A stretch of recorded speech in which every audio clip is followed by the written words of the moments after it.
Ryan Carter thought he was driving home to share the happiest news of his life. The late afternoon sun stretched across the winding road as he glanced at the woman sitting beside him. Naomi Williams smiled softly while reading through a handwritten list she had made that morning. A list of thoughtful conversation starters for meeting his parents. She wanted to make a good first impression, not because she needed anyone's approval, but because she believed respect was something you offered freely. Ryan reached over and gently squeezed her hand.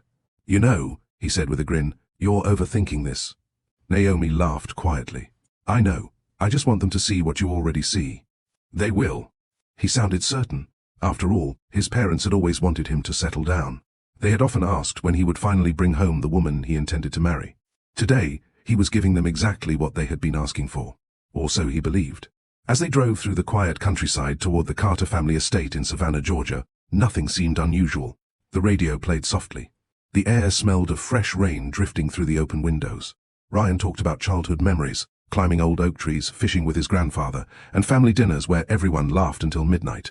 Naomi listened carefully, imagining herself becoming part of those memories someday. She pictured warm introductions, friendly conversations, perhaps a little nervousness, maybe even a few awkward questions. What she never imagined was walking into a house where another woman had already been chosen to become Ryan's wife. Neither of them knew that while they were rehearsing introductions during the drive, two powerful families had spent months preparing for a completely different future. Inside the Carter estate, crystal glasses had already been polished. Fresh flowers decorated the dining room. Extended relatives were arriving one by one.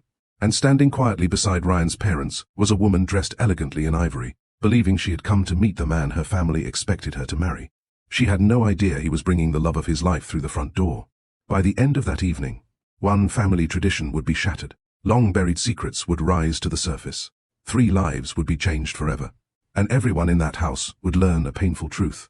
Love that demands the sacrifice of your dignity is never truly love. But before hearts were broken, before impossible choices had to be made, before quiet courage challenged generations of tradition, it all began with what seemed like the most ordinary drive home. And neither Ryan nor Naomi could have imagined that the road ahead would test not only their love, but the strength of their character, the courage of their convictions, and whether two people could choose each other without losing themselves. This is the story of how one ordinary homecoming became the beginning of an extraordinary lesson about dignity, family, and a love that refused to ask permission to exist. Ryan Carter believed that some of life's biggest moments deserved simplicity. He had never dreamed of introducing the woman he loved with television-worthy surprises, extravagant parties, or social media announcements. He wasn't interested in grand gestures designed to impress strangers. For Ryan, the most meaningful moments happened quietly, around dinner tables, during long conversations, or in the presence of the people who mattered most.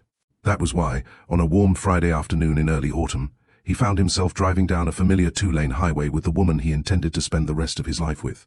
His left hand rested comfortably on the steering wheel. His right hand occasionally reached across the center console to squeeze Naomi Williams's hand, as though reassuring himself that she was really there. The engagement ring on her finger caught the sunlight every few seconds, scattering tiny reflections across the dashboard. Ryan smiled each time he noticed it. Not because of the ring itself, but because of what it represented. Choice, commitment, a future they had built together, not through pressure, not through obligation, but through countless small decisions to trust one another every single day. Outside the car, the scenery unfolded like a painting. Towering oak trees stretched across the roadside, their branches draped with Spanish moss that swayed gently in the afternoon breeze. Cotton fields shimmered beneath the golden sun, and old white farmhouses stood peacefully in the distance, each carrying stories from generations long gone. It was the same road Ryan had traveled hundreds of times throughout his childhood. Every curve carried a memory. Every landmark reminded him of a different season of life. "There used to be a little ice cream shop right around that bend," he said with a nostalgic grin. Naomi looked up from the notebook resting in her lap. "Really? Best peach ice cream you've ever tasted." "You've said that 3 times already." "Because it's true." She laughed. "And because you're trying to distract me." Ryan glanced sideways. "Is it working?" She closed her notebook and sighed dramatically. "A little." The notebook wasn't filled with speeches. It wasn't a script. It simply contained reminders she had written for herself that morning. Ask Ryan's mom about her garden. Remember his father's love of history. Offer to help with dinner, if appropriate. Listen more than you speak. They were tiny notes, simple thoughts. The kind that revealed far more about Naomi's character than any polished introduction ever could. She wasn't trying to perform. She simply wanted to show respect. Ryan admired that about her. She had never believed kindness made people weak. She believed kindness and confidence could exist together. And somehow, she lived that belief every day. "You know," Ryan said, "my parents are going to like you." Naomi smiled politely. "I hope they do." "They will? I hope they choose to." Ryan looked at her curiously. "What do you mean?" She stared out the passenger window for a moment before answering. "Sometimes people decide whether they'll accept someone before they've even spoken a single word." Ryan nodded slowly. "I guess that's true. My job isn't to make everyone approve of me." She smiled softly. "My job is simply to be myself." Ryan reached over and intertwined his fingers with hers. "That's exactly why I love you." Naomi turned toward him. "You're not nervous at all?" Ryan chuckled. "I should probably admit something." "What?" "I've imagined today about 100 times. And, in every version, Mom asks too many questions." Naomi laughed. "And your dad? He pretends not to judge anyone while quietly judging everyone." She burst into louder laughter. Ryan grinned. "There it is." "What?" "The laugh. The one you keep trying to make me do. It's my favorite sound." She gently shook her head. "You really know how to make someone feel safe." Ryan's smile softened. "I learned how important that is." Those words lingered between them. Naomi understood exactly what he meant. Because safety wasn't something either of them had experienced in every relationship. Long before they met each other, they had each mistaken endurance for love. Ryan remembered relationships where he constantly apologized just to keep the peace. Relationships where expressing his own needs somehow became selfish. Where compromise slowly transformed into surrender. He remembered waking up one morning and realizing he no longer recognized the person staring back from the bathroom mirror. Not because he looked different. Because he had spent years becoming whoever someone else wanted him to be. Leaving that relationship had been painful, but staying would have cost him something far greater. His identity. Naomi carried different scars. Her former fiancé had rarely raised his voice. That had fooled people. From the outside, he appeared patient, successful, respectable, but control rarely announces itself loudly. Sometimes it whispers. Sometimes it disguises itself as concern. "Are you sure that's what you're wearing?" "I just think your friends are a bad influence." "You're too emotional to make this decision." Little comments, tiny corrections, daily reminders that slowly convinced her to doubt herself, until one afternoon she realized something that changed her life forever. Someone who truly loves you doesn't make you feel smaller every day. They make room for you to become more yourself. Walking away from that engagement had broken her heart. But losing herself would have broken something much deeper. That experience taught Naomi a lesson no classroom ever could. Self-respect is expensive, but abandoning it costs far more. Ryan knew pieces of that story. Naomi knew pieces of his. Neither had tried to rescue the other. Neither believed love erased old wounds. Instead, they simply made it easier for each other to heal. The car continued, winding towards Savannah. Traffic grew lighter. The sky stretched endlessly overhead, painted in soft shades of blue and gold. Ryan glanced at the dashboard clock. "We're making good time." Naomi smiled. "Do your parents know we're engaged?" "They know I wanted them to meet someone important." She raised an eyebrow. "So, no?" Ryan laughed. "I wanted to tell them in person. They're going to be surprised. I figured good news is better face to face." Naomi nodded thoughtfully. "I like that." Ryan had no reason to believe anything about today would go wrong. His parents had spent years asking when he would finally settle down. Every holiday gathering ended with the same familiar questions. "Have you met someone yet?" "Don't wait too long. We'd love grandchildren someday." It had become almost routine. So when Ryan finally met Naomi, everything seemed to fall into place. She was intelligent without arrogance, successful without pride, compassionate without pretending to be perfect. She challenged him when he was wrong, encouraged him when he doubted himself, celebrated his victories without competing against them. For the first time in his life, love felt peaceful. Not dramatic, not exhausting, just peaceful. He couldn't wait for his family to experience that version of happiness with him. Neither of them noticed the dark luxury SUVs parked along the winding driveway miles ahead. Neither noticed the catering trucks arriving at the Carter estate. Neither noticed relatives stepping from expensive cars carrying wrapped gifts. Inside the mansion, housekeepers hurried from room to room making final adjustments. Crystal glasses sparkled beneath elegant chandeliers. Fresh flowers filled every table. The dining room had been arranged for far more guests than Ryan expected. In the grand foyer, Margaret Carter adjusted a vase of white lilies before turning toward the young woman standing nearby. "You look lovely, Victoria." Victoria Bennett forced a polite smile. "Thank you." She smoothed invisible wrinkles from her elegant cream-colored dress. Her parents stood only a few feet away, exchanging quiet conversation with Richard Carter. Everyone appeared confident. Everyone appeared certain. Everyone, except Victoria. A strange feeling settled deep inside her chest. Something wasn't right. She couldn't explain why.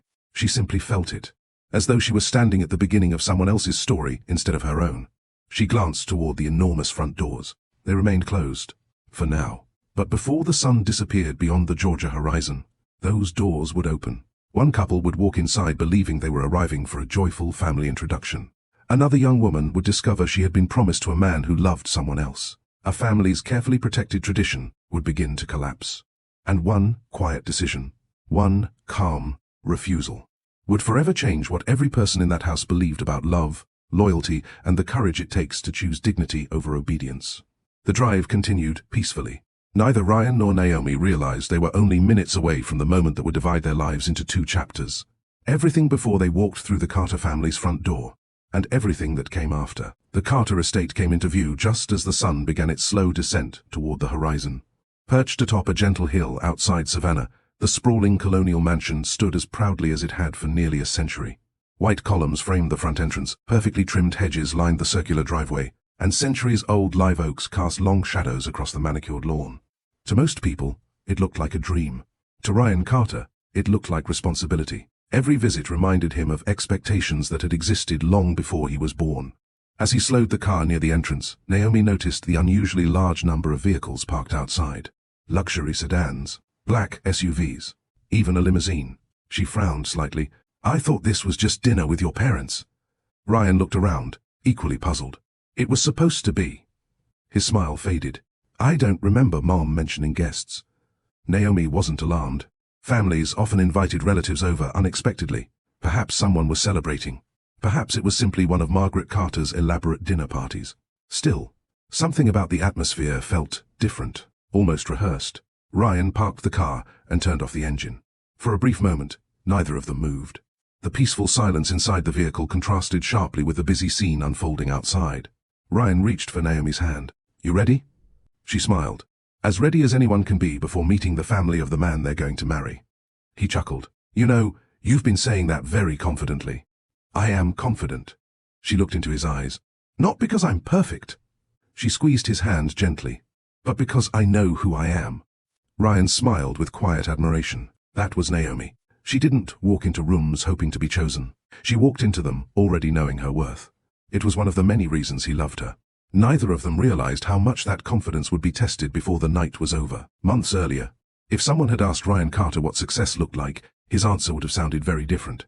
He might have mentioned his thriving architectural firm, the awards lining his office wall, the multi-million-dollar projects his company had completed throughout the Southeast, the financial freedom he had worked tirelessly to achieve. For years he believed accomplishments defined a person. He had inherited that mindset from his father. Richard Carter had built one of the region's most respected commercial construction companies from the ground up. His work ethic was legendary. His reputation was spotless. His expectations were equally formidable. Richard believed every Carter should leave the family name stronger than they received it. Failure wasn't discussed. Weakness wasn't displayed. Feelings were handled privately. Ryan had spent his childhood trying to become the son his father deserved. Excellent grades, athletic achievements, scholarships, professional success.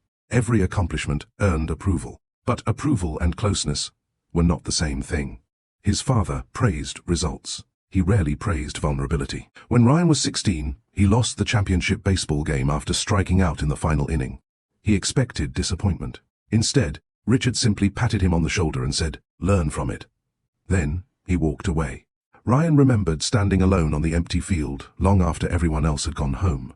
Not because his father had been cruel, but because he desperately wanted comfort. That moment quietly shaped him. He learned that earning respect seemed easier than asking for affection. Years later, that lesson followed him into relationships. Whenever conflict appeared, Ryan immediately assumed he had done something wrong. He apologized quickly, compromised constantly, ignored his own needs. He confused keeping the peace with preserving love. His longest relationship lasted nearly 5 years. Friends admired them. Family expected marriage. But behind closed doors, Ryan slowly disappeared. Every disagreement ended the same way. He gave in, not because he agreed, because he feared losing the relationship. He cancelled vacations to accommodate her preferences, changed career plans to fit her ambitions, stopped spending time with longtime friends because they didn't understand their relationship. Even simple decisions became negotiations. Where to eat, who to visit, how weekends should be spent. One evening, while preparing dinner together, he suggested taking a short trip to the mountains. His girlfriend laughed. "You always come up with the worst ideas." The comment seemed harmless, except it wasn't the first, or the 10th. Little dismissals accumulated over years, until eventually Ryan stopped offering ideas altogether. The silence inside him grew louder than any argument. Everything changed during a conversation with his grandmother. She had always possessed a remarkable ability to notice things people tried to hide. One afternoon, she invited Ryan onto her porch. They drank sweet tea in comfortable silence before she finally asked, "Are you happy?" Ryan answered automatically, "Of course." She smiled knowingly. "I didn't ask whether you're successful." She waited. "I asked whether you're happy." He couldn't answer, not honestly. His grandmother nodded, as though she already knew. Then she shared words Ryan would never forget. "Never shrink yourself just to fit inside someone else's comfort." He carried that sentence home. For weeks it echoed through his mind. Eventually, he ended the relationship, not because he stopped loving her, because he finally realized he had stopped loving himself. Leaving hurt. Healing took time, but little by little, he rediscovered the man he used to be. The man who laughed easily, who dreamed boldly, who wasn't afraid to speak his mind kindly. By the time he met Naomi, he had made himself one promise. Never again would he trade his dignity for acceptance. Naomi Williams' journey toward self-respect had begun even earlier. Growing up on the south side of Chicago, she lived in a modest brick home where love was abundant, but money was often scarce. Her mother worked double shifts as a nurse. Her father drove city buses before opening a small repair shop. Both parents taught the same lesson repeatedly: treat people with kindness. But Naomi quietly added another lesson of her own: even if they don't return it. As the oldest of 3 children, she naturally became the caretaker. She helped with homework, cooked dinner when her parents worked late, watched over her younger siblings. Teachers praised her maturity. Neighbors called her dependable. Everyone admired how selfless she was.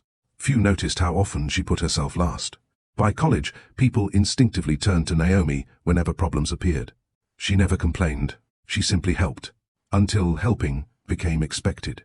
Medical school only intensified that pattern. Classmates relied on her notes. Friends asked for favors. Professors trusted her leadership.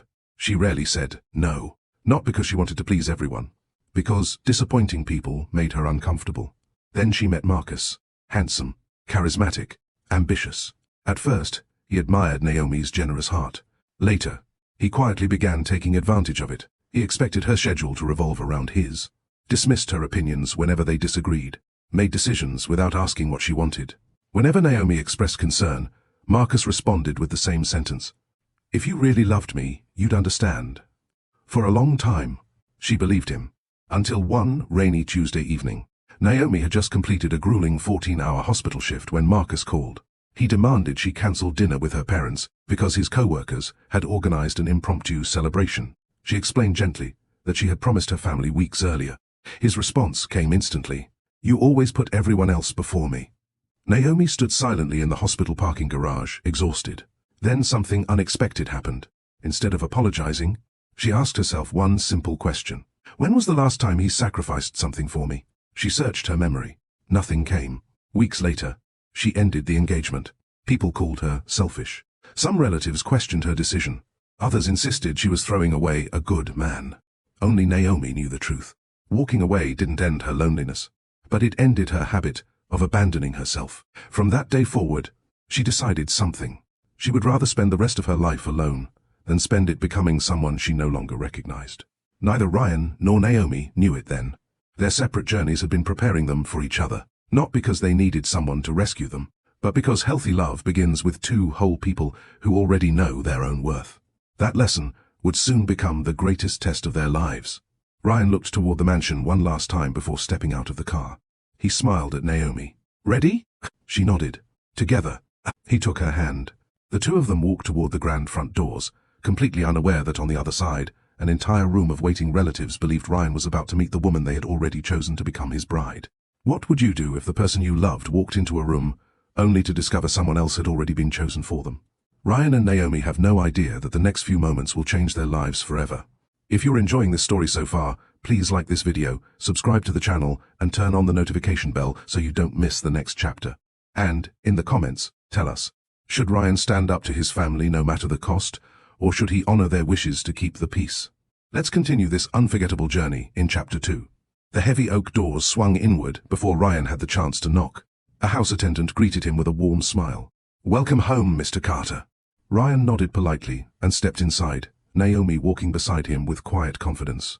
The familiar scent of polished wood, fresh flowers, and his mother's favorite vanilla candles filled the grand foyer. It had been months since his last visit, yet everything looked exactly as he remembered. The marble floors gleamed beneath the crystal chandelier. Portraits of generations of Carters lined the walls. Every detail reflected elegance, tradition, and a family proud of its history. But one thing was different. The house was unusually quiet. Almost too quiet. Ryan frowned. "I thought you said there would only be your parents," Naomi whispered. "So did I." Then, almost on cue, the silence broke. The sound of conversations drifted in from the formal living room.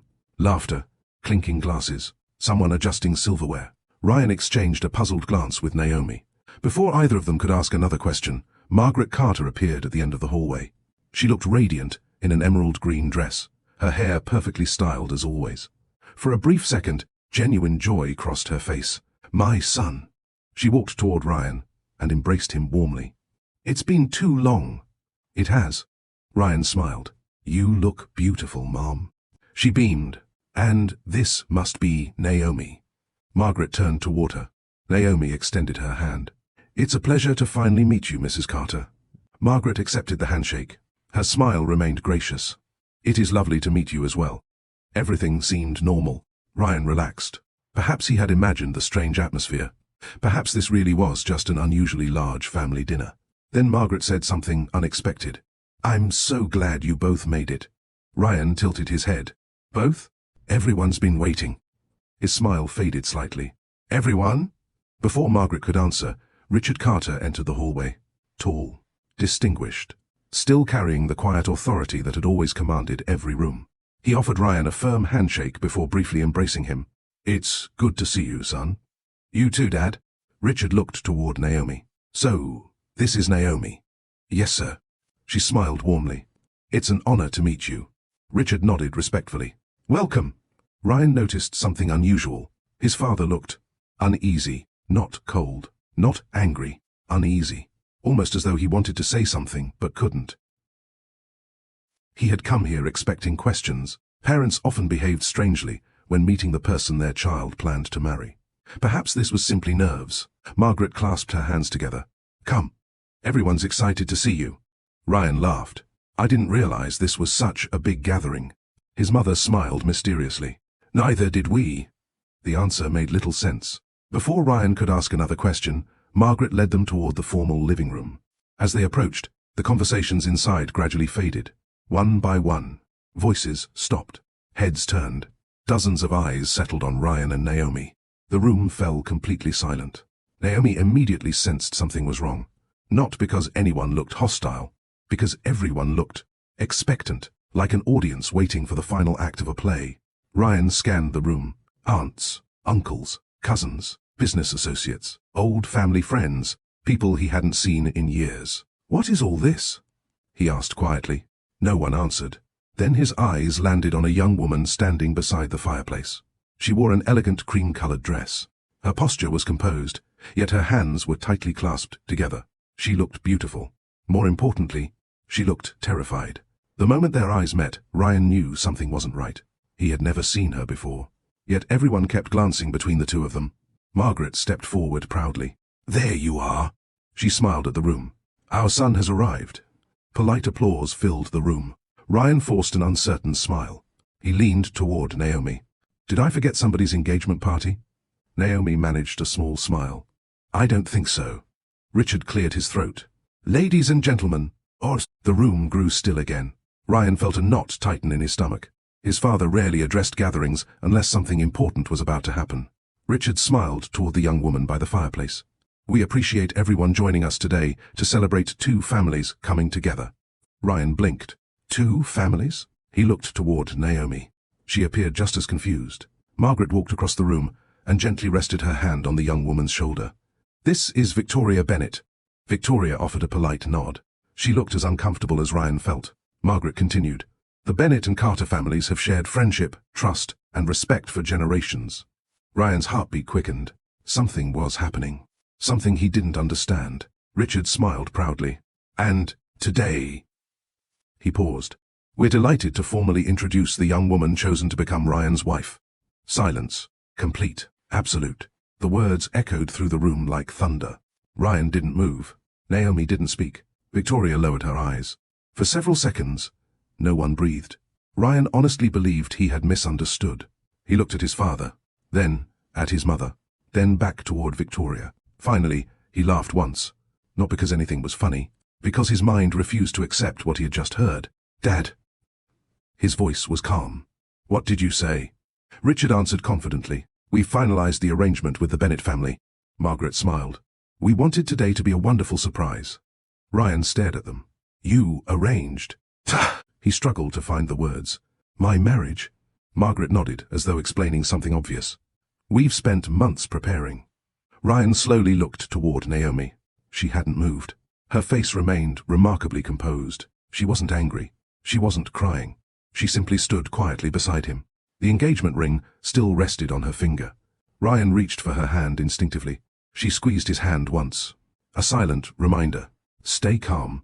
Across the room, Victoria finally spoke. Softly, almost apologetically. I didn't know. Her voice trembled. I didn't know you were bringing someone. Ryan looked at her.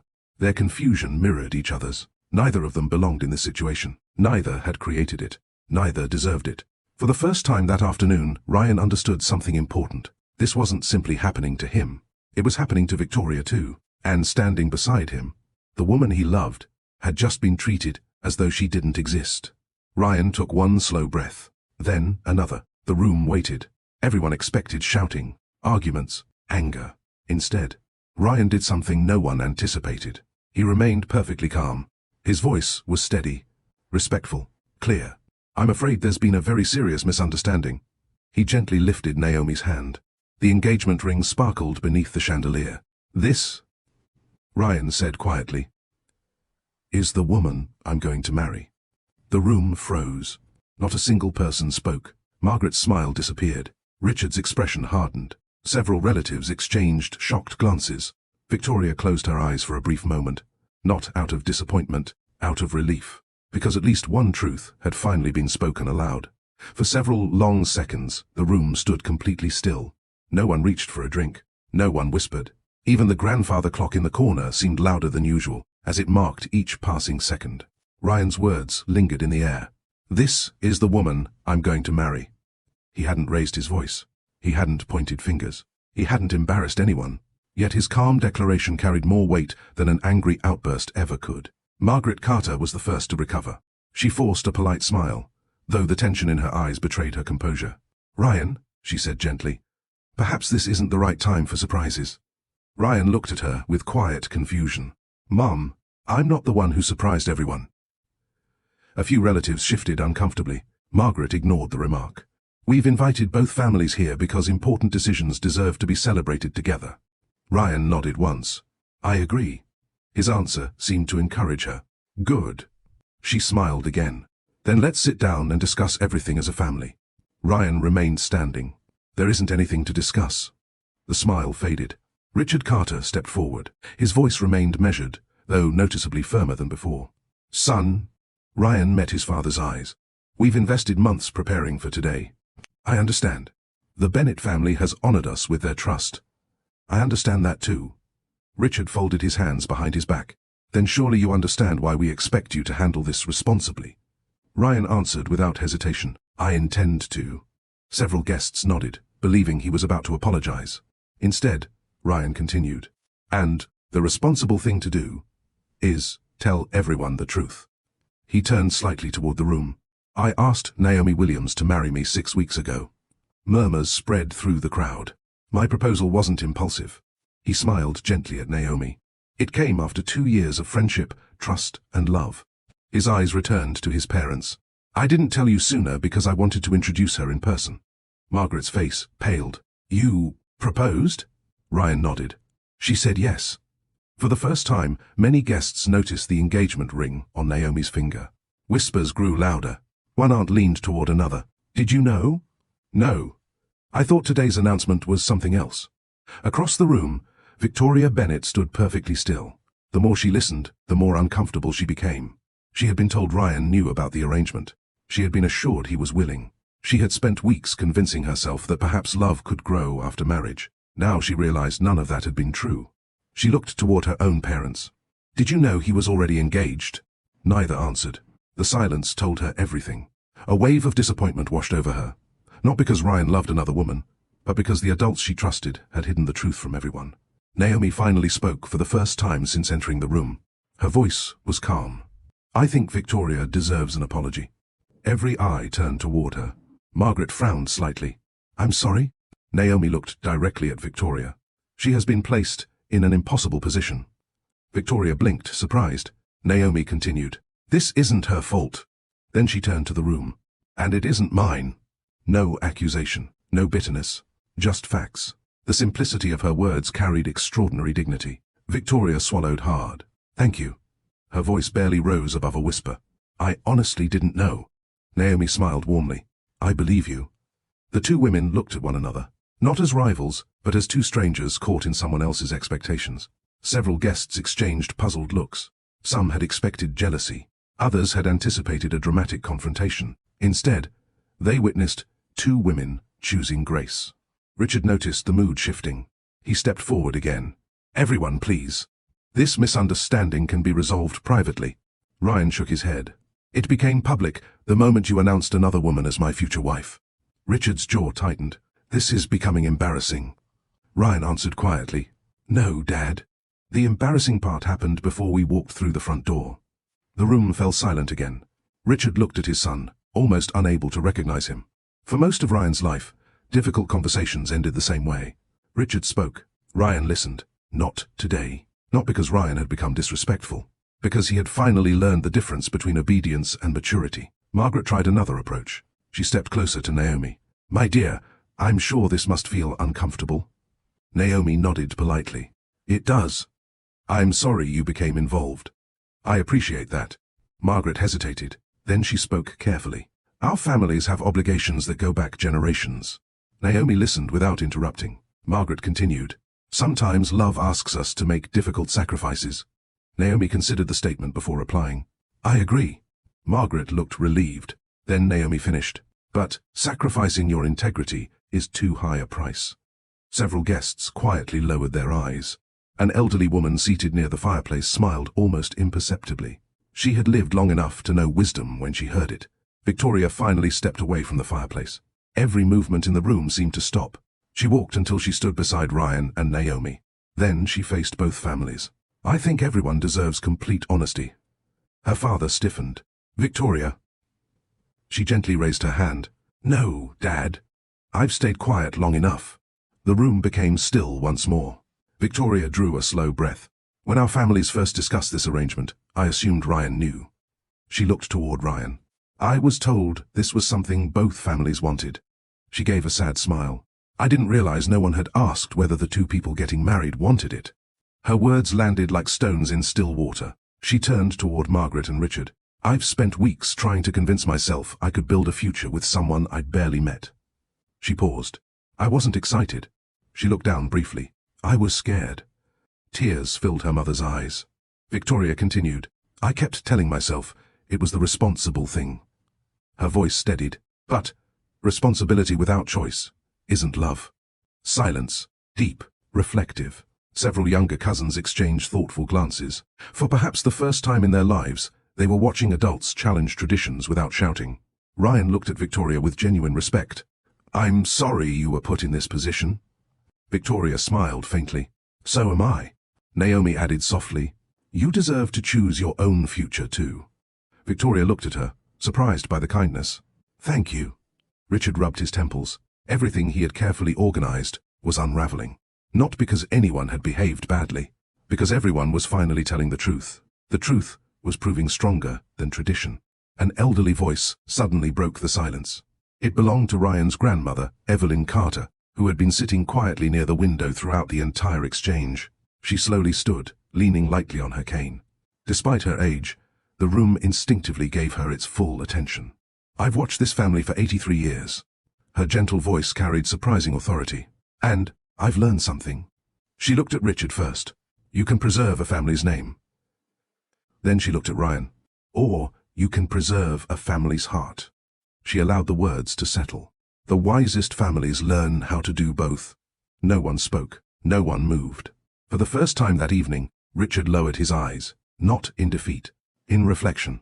But even as doubt began creeping into the hearts of both families, Ryan knew the hardest conversation was still ahead. Because, once the guests left, he would have to face his parents alone. And behind the closed doors of the Carter estate, decades of unspoken expectations were about to collide with a son who had finally learned that loving his family did not require surrendering his own future. The last of the guests drifted toward the front entrance in uneasy silence. No one laughed anymore. The cheerful atmosphere that had filled the Carter estate only an hour earlier had vanished, replaced by whispered conversations and thoughtful expressions. Crystal glasses remained half full on silver trays. Dinner sat untouched in the dining room. The elegant celebration Margaret Carter had spent weeks preparing had quietly dissolved into one of the most uncomfortable evenings the family had ever experienced.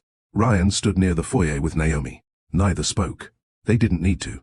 Sometimes, silence between two people who trusted each other said more than words ever could. Across the room, Victoria Bennett approached them. She looked emotionally exhausted. "I wanted to thank both of you." Ryan shook his head gently. "You don't owe us thanks." Victoria smiled sadly. "Actually, I do." She looked first at Naomi. "You could have humiliated me." Then she looked at Ryan. "And you could have blamed me." She took a slow breath.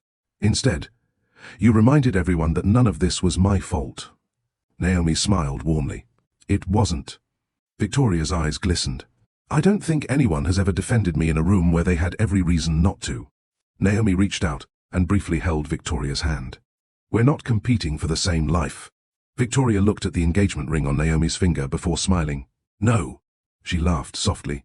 "I think I'm finally free to find my own." For the first time that evening, all three smiled. It wasn't because the situation had become easier. It was because truth had begun replacing pretense. Sometimes freedom arrives disguised as disappointment. Victoria quietly excused herself and walked toward her parents. Ryan watched her go. "I hope she finds someone who chooses her." Naomi nodded. "She will." Ryan looked at her. "How can you be so sure?" "Because now she knows she has a choice." Those words settled deeply in Ryan's heart. Choice. It sounded so simple. Yet so many people spent entire lives believing they didn't have one. A house attendant approached quietly. "Mr. Carter?" Ryan turned. "Your parents are waiting in the study." He nodded. "Thank you." The attendant left. Ryan looked toward the long hallway, leading deeper into the mansion. That hallway had witnessed countless conversations throughout his childhood, some joyful, some painful. Tonight, it felt longer than ever. He turned to Naomi. "I'm sorry." She frowned slightly. "For what?" "You shouldn't have been dragged into this." Naomi stepped closer until only inches separated them. Then she gently straightened the collar of his jacket. "You didn't drag me anywhere." She smiled. "I walked beside you." Ryan felt emotion rise unexpectedly. "I don't know what's going to happen." She looked directly into his eyes. "Neither do I." She rested a hand against his chest. "But I know who you are." He exhaled slowly. "And if your parents ask me to leave?" Naomi didn't finish the sentence. She didn't need to. Ryan immediately answered, "I won't ask you to." She nodded once. That's all I needed to know. There was no dramatic embrace, no desperate promises, no emotional speeches. Just quiet certainty, the kind built over years rather than moments. Ryan kissed her forehead gently. "I'll be back." "I know." As he disappeared down the hallway, Naomi remained standing exactly where she was. Not because she felt helpless, because she trusted him. Trust didn't require constant reassurance. It required consistency. Ryan had earned hers long before tonight. The Carter study hadn't changed in decades. Dark walnut bookshelves stretched from floor to ceiling. Leather-bound books lined every shelf. Family photographs occupied the fireplace mantel. Awards, certificates, historic maps. Everything reflected Richard Carter's lifelong belief that discipline built success. Ryan entered quietly. His parents already sat inside. Margaret occupied the sofa. Richard stood beside the fireplace with his hands clasped behind his back. Neither smiled. Richard gestured toward a chair. "Sit." Ryan remained standing. "I'd rather stand." His father studied him carefully. "You've changed." Ryan answered honestly. "I hope so." Richard sighed. "I hardly recognize the young man who always respected this family." Ryan looked at him calmly. "I still respect this family." "Do you?" Richard's voice hardened. "You publicly embarrassed your parents." Ryan shook his head. "No. I corrected a false announcement." Margaret finally spoke. "Ryan." Her tone carried disappointment more than anger. "Could you not have spoken to us privately?" Ryan looked at his mother. "When?" She hesitated. "Before everyone arrived." "I didn't know everyone was coming." "After we introduced Victoria. You introduced another woman as my future wife." Silence. Margaret lowered her eyes. Ryan continued. "I've spent the last 2 years building a relationship based on honesty." He looked between his parents. "I wasn't about to begin my marriage by pretending Naomi didn't exist." Richard crossed his arms. "You think this is only about romance?" Ryan frowned. "Then tell me what it's really about." Richard walked toward one of the large windows overlooking the estate. When he finally spoke, his voice sounded older than Ryan had ever heard. "This family didn't become respected by accident." Ryan listened quietly. "For nearly 70 years, the Carter and Bennett families have built businesses together, supported each other, protected one another." Richard turned. "Your grandfather and Victoria's grandfather made promises." Ryan nodded slowly. "I've heard those stories." "They weren't stories." Richard's expression grew serious. "They were commitments." Margaret added softly. "Long before you were born." The families agreed that someday the next generation would unite the legacy. Ryan stared at both parents. "You promised my life." "Before I existed." Neither answered immediately. That silence became its own answer. Ryan slowly sat down. Not because he felt defeated, because the weight of what he'd just learned settled heavily upon him. For the first time, he understood. This wasn't simply his parents trying to control him. This was decades of tradition speaking through them. Richard continued. "I was younger than you when those discussions began. I never questioned them." Ryan looked at him. "Did anyone ask what you wanted?" Richard paused. "No."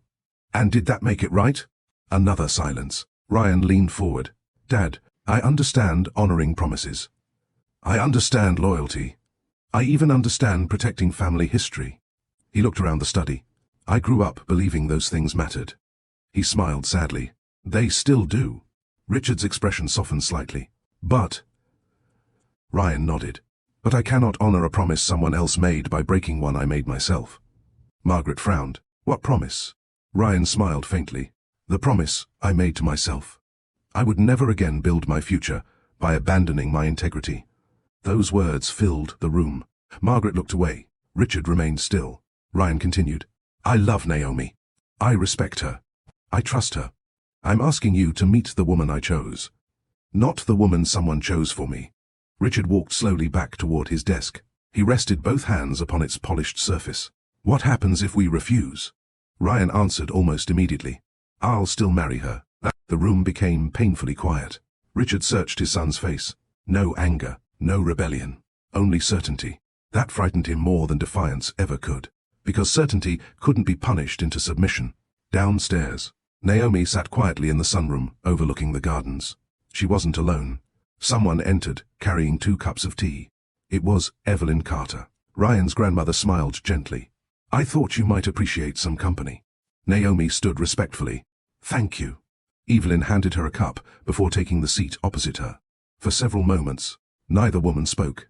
The silence felt peaceful. Finally, Evelyn smiled. "You know, my grandson laughs differently around you." Naomi blinked. "I'm sorry?" "He laughs with his whole heart." She smiled knowingly.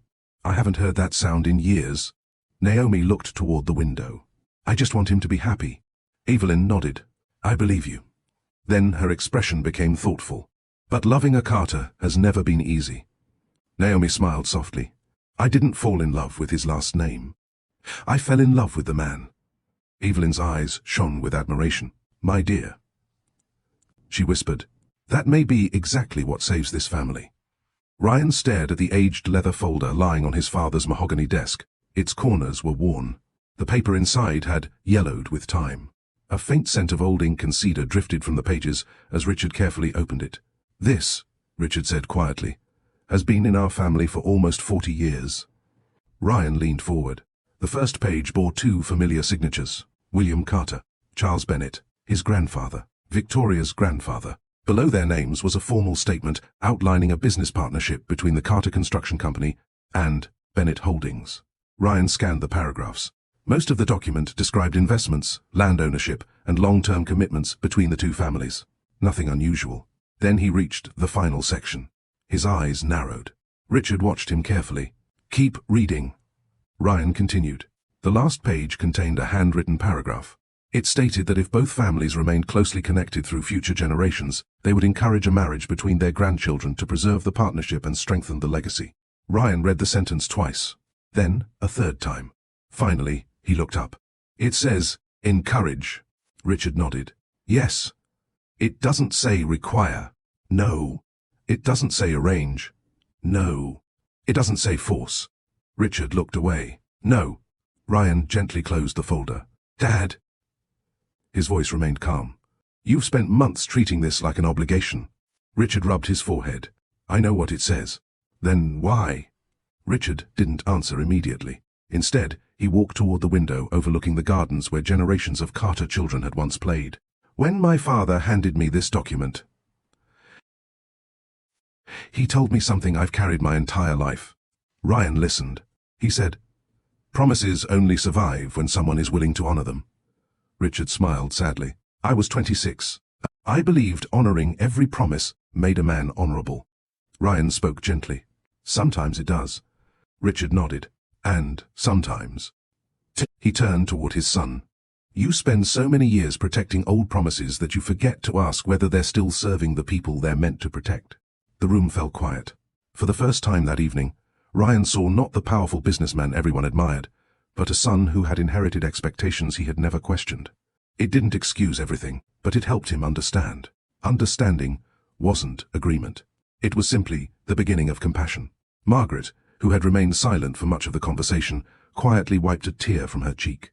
"I suppose," she whispered, "I believed we were doing what our parents would have wanted." Ryan looked at her. "And what did you want?" She froze. No one had asked her that question in years. Perhaps decades. She thought back to her own wedding. She had loved Richard, truly loved him. But even then, much of the ceremony had been planned by their parents. The guest list, the venue, the speeches, the traditions. She had accepted everything without complaint, because that was simply how things had always been done. Now she wondered, had she ever mistaken obedience for virtue? She sighed deeply. "I honestly don't know anymore." Ryan walked around the desk and sat beside his mother. He gently took her hand. "I know you weren't trying to hurt me." Fresh tears filled Margaret's eyes. "We only wanted to protect this family." Ryan smiled sadly. "I know." He squeezed her hand. "But families aren't protected by controlling each other. They're protected by trusting each other." Those words settled over the room like a quiet prayer. Richard slowly sat down. For perhaps the first time in many years, he allowed himself to question beliefs he had accepted without examination. It was uncomfortable. Growth often is. Downstairs, Naomi and Evelyn continued their conversation. The older woman poured more tea before speaking again. "You know what surprises me?" Naomi smiled. "What?" "You never tried to convince anyone to accept you." Naomi looked thoughtfully into her cup. "I've spent too much of my life trying to earn places where I wasn't welcomed." Evelyn nodded slowly. "And what changed?" Naomi smiled faintly. "I realized respect isn't something you beg for. It's something you practice." The elderly woman chuckled softly. "My late husband used to say something similar." "What was it?" "He believed people reveal their character most clearly when they don't get their way." Naomi smiled. "That sounds wise." It was. Evelyn looked toward the staircase leading upstairs. "My son has spent years believing authority means always being right." She sighed. "Tonight, he may finally learn that authority also means knowing when you've been wrong." Naomi remained quiet. She wasn't hoping Richard and Margaret would suddenly approve of her. She wasn't waiting for an apology. She simply hoped Ryan wouldn't have to choose between the woman he loved and the family that raised him. Because no matter how strong someone was, that choice always left scars. Meanwhile, in another wing of the estate, Victoria Bennet stood alone on the back veranda. The evening air had turned cooler. She wrapped a light shawl around her shoulders as footsteps approached behind her. It was her father, Charles Bennet Jr. He stopped several feet away. "I'm sorry." Victoria looked surprised. He had rarely apologized for anything. "I should have told you everything." She nodded quietly. "Yes, I truly believed this would make both families stronger." Victoria turned toward him. "Dad, when was the last time you asked what kind of man I wanted to marry?" He opened his mouth, then closed it again. She continued. "You asked about careers, education, family background, business." She smiled sadly. "But you never asked whether he made me laugh." Her father's shoulders slumped. "You never asked whether I felt safe with him." He lowered his eyes. "You never asked whether I loved him." Silence stretched between them. Finally he whispered, "I thought those things would come later." Victoria gently shook her head. "They're supposed to come first." Her words pierced him more deeply than any accusation could have. Upstairs, Richard stood and picked up the old family document one last time. Then, without saying a word, he walked toward the fireplace. Ryan and Margaret watched in silence. Richard held the papers over the flames. For a long moment he hesitated. Decades of tradition, family expectations, promises passed from one generation to another, all contained in a few aging pages. Finally, he lowered the document into the fire. The edges curled. The ink darkened. The paper slowly turned to ash. Margaret gasped softly. "Richard." He never took his eyes off the flames. "My father taught me to honor promises." His voice was steady. "I'll always be grateful for that." He looked toward Ryan. "But my son taught me something tonight." Ryan waited. "Some promises should end. So, better ones can begin." Ryan felt emotion rise in his chest. Not triumph, relief. Richard wasn't suddenly a different man. Years of deeply held beliefs couldn't disappear in a single evening. But something important had happened. For the first time, his father had chosen people over pride. The study door opened quietly. Evelyn entered. She looked at the fading ashes in the fireplace before smiling knowingly. "I wondered how long it would take." Richard laughed softly. "You knew?" She nodded. "I knew your father." Everyone looked at her. He never wanted that agreement to become a prison. Ryan frowned. "What do you mean?" Evelyn smiled. The two grandfathers hoped friendship might one day become family. She looked around the room. "They never intended family to replace freedom." Richard closed his eyes briefly. "So, I've misunderstood it all these years." Evelyn placed a gentle hand on his shoulder. "You weren't the first." As the evening drew to a close, Ryan walked downstairs. Naomi stood the moment she saw him. She searched his face. He smiled, a genuine smile. Without saying a word, he reached for her hand. She understood immediately. Something had changed. Not everything, but enough. As they prepared to leave the estate together, Richard called after them. "Ryan." They both turned. Richard looked at Naomi, then at his son. His voice remained reserved, but sincere. "I don't know your favorite food. I don't know where you grew up. I don't know what makes you laugh." He looked directly at Naomi. "I'd like the opportunity to learn." Naomi smiled warmly. "I'd like that too." It wasn't acceptance. Not yet. It was something more realistic. A beginning. And sometimes, a sincere beginning is stronger than a perfect ending. The drive away from the Carter estate was quiet, not uncomfortable, peaceful. The kind of silence shared by two people who had weathered an emotional storm and didn't feel the need to fill every moment with conversation. Ryan rested one hand on the steering wheel, while the other remained intertwined with Naomi's. The moon had risen over the Georgia countryside, casting silver light across the winding highway. For the first time that evening, both of them allowed themselves to breathe. "I think your grandmother likes me," Naomi said with a faint smile. Ryan chuckled. "She likes very few people." "Should I take that as a compliment?" "You should frame it."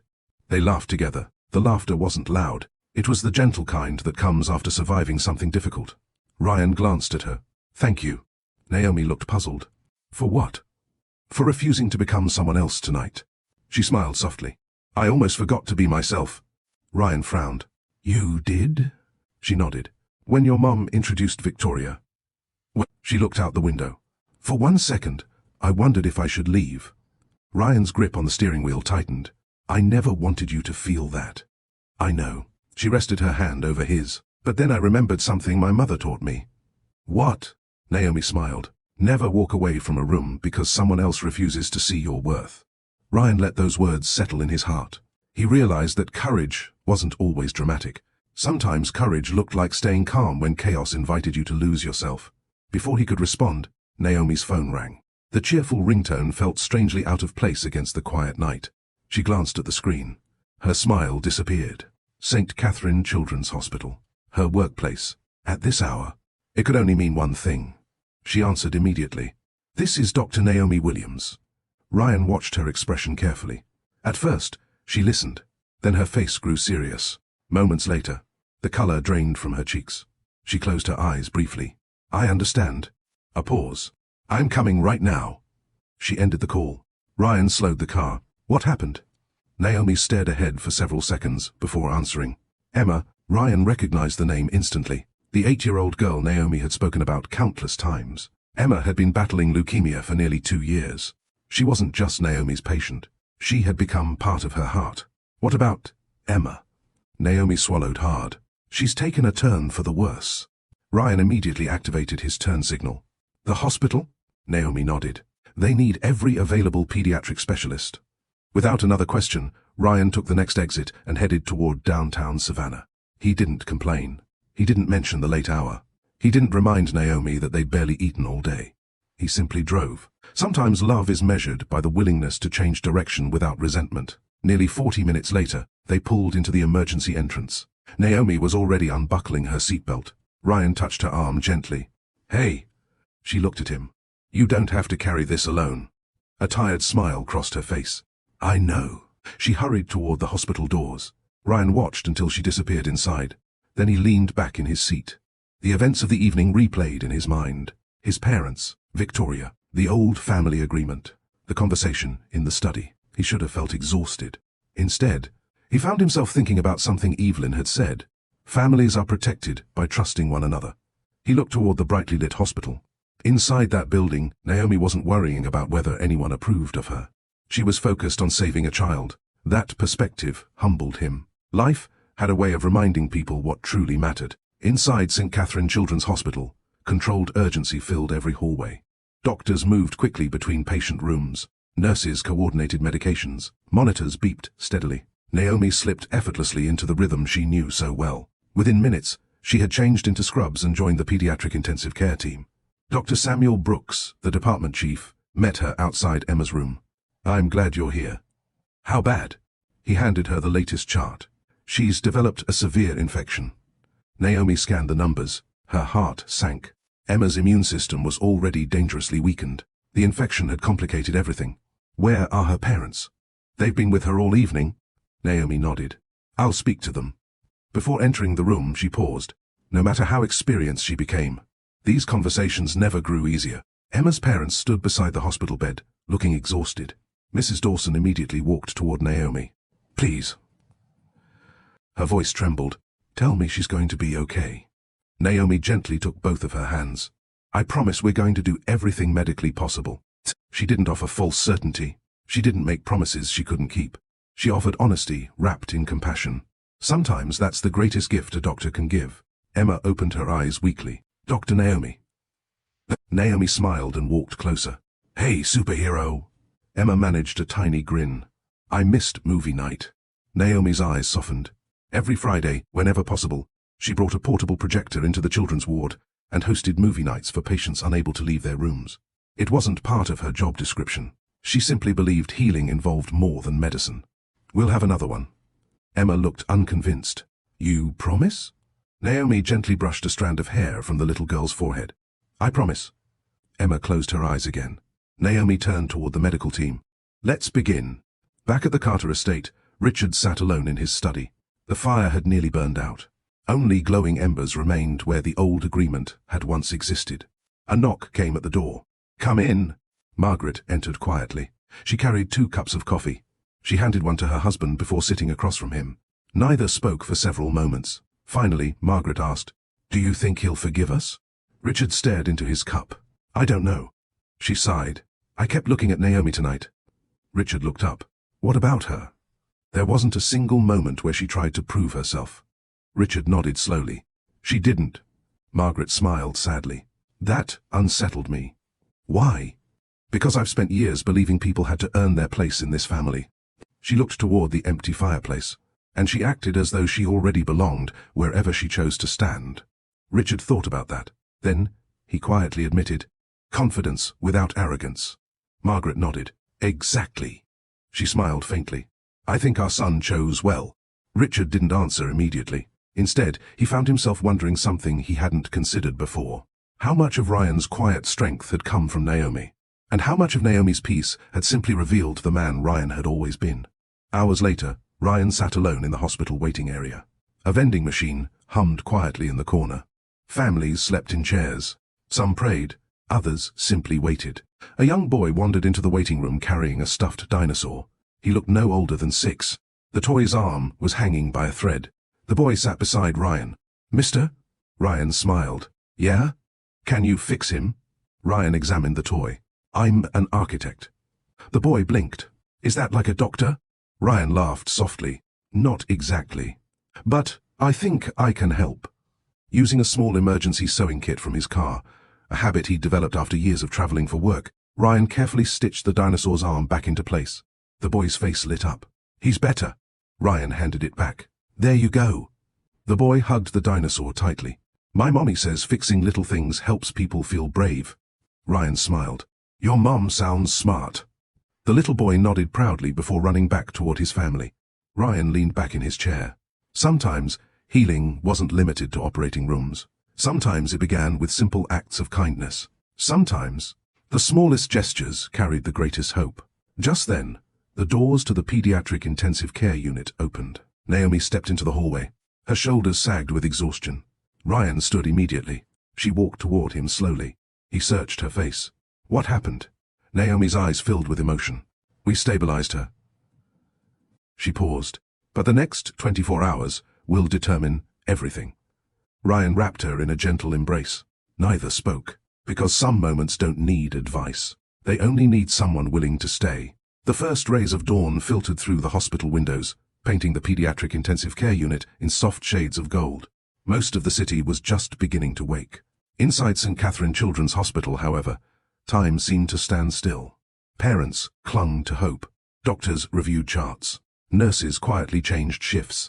Ryan sat beside Naomi in the family waiting area, a cup of untouched coffee growing cold in his hands. Neither of them had slept. Naomi rested her head against the wall and closed her eyes for a moment. I'm sorry, she whispered.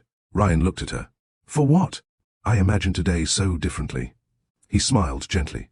So did I. She let out a tired laugh. I thought we'd spend the evening celebrating with your family. We did spend it learning about them. She smiled faintly. That's one way to describe it. Ryan reached for her hand. I wouldn't change where I am right now.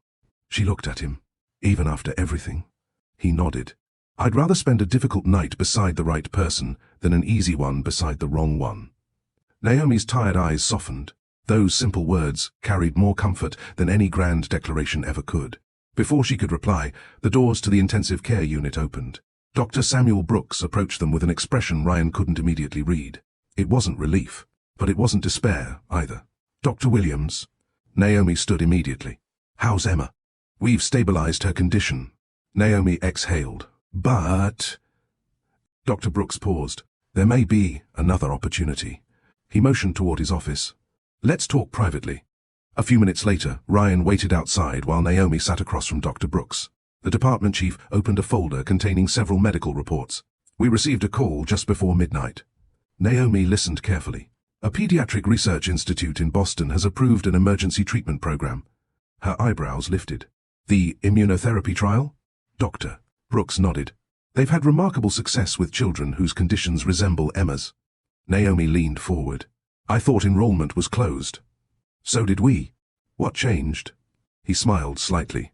One participant recovered faster than expected. A place became available. Hope flickered across Naomi's face. That's incredible. It is. But there's a complication. Naomi's smile faded. What kind? The institute wants one of Emma's attending physicians to relocate temporarily and oversee the transition alongside their specialists. Naomi immediately understood. They're asking me. Dr. Brooks nodded. They specifically requested you. She looked stunned. Why me? They've reviewed your treatment records. They've spoken with Emma's parents. They believe your relationship with the patient could improve the chances of success. Silence filled the office. Naomi stared at the paperwork. Boston, several months away. A prestigious opportunity, a chance to save a little girl's life. But also, a decision that would affect every part of her future. Dr. Brooks spoke gently. You don't have to answer today, but they need a decision within 48 hours. Naomi nodded slowly. I understand. Outside the office, Ryan stood as Naomi walked toward him. He immediately recognized the thoughtful expression on her face. What happened? She handed him the folder. He read quietly, then looked back at her. This is huge. She nodded. It is. What are you thinking? Naomi sighed. I honestly don't know. They found an empty bench overlooking the hospital garden. Morning birds chirped among blooming magnolia trees. The peaceful setting contrasted sharply with the difficult decision before them. Naomi spoke first. I became a doctor because I wanted to help children. Ryan listened. If this treatment works. She smiled sadly. It could save Emma's life. Ryan nodded. And if you go? I'll probably be in Boston for several months. She looked down. Our wedding plans would have to wait. Ryan didn't answer immediately. Instead, he asked a different question. What would you regret more? She looked at him. Regret?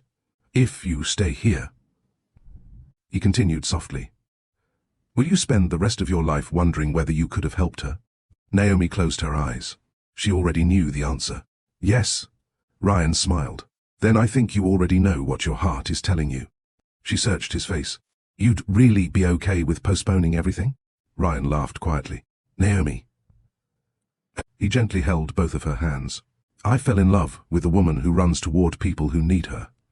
If I asked you to become someone different just because we're engaged, he shook his head, then I wouldn't deserve the woman I'm asking to marry. Tears gathered in Naomi's eyes. You make difficult decisions sound so simple. They're not simple. Ryan smiled. They're just easier when you remember your values. She leaned against his shoulder. My mom used to tell me something. What was it? The right people won't ask you to choose between love and your purpose. Ryan kissed the top of her head. She sounds like a wise woman. Meanwhile, Emma's parents sat quietly beside their daughter's bed. Mrs. Dawson held her daughter's tiny hand, while Mr. Dawson stared silently out the window. Neither had noticed Ryan approaching. He carried 3 cups of coffee. I wasn't sure how everyone takes it. Mrs. Dawson smiled weakly. Thank you. Ryan sat beside them. For several minutes, they simply watched Emma sleep. Finally, Mr. Dawson spoke. Naomi never tells us she's tired. Ryan smiled. That's because she worries more about everyone else. Mrs. Dawson nodded. Last Christmas, too. She smiled through tears. She spent her entire holiday here.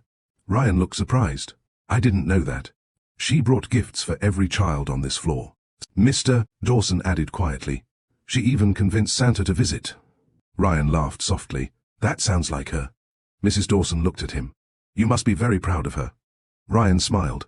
I am. There was no jealousy in his voice.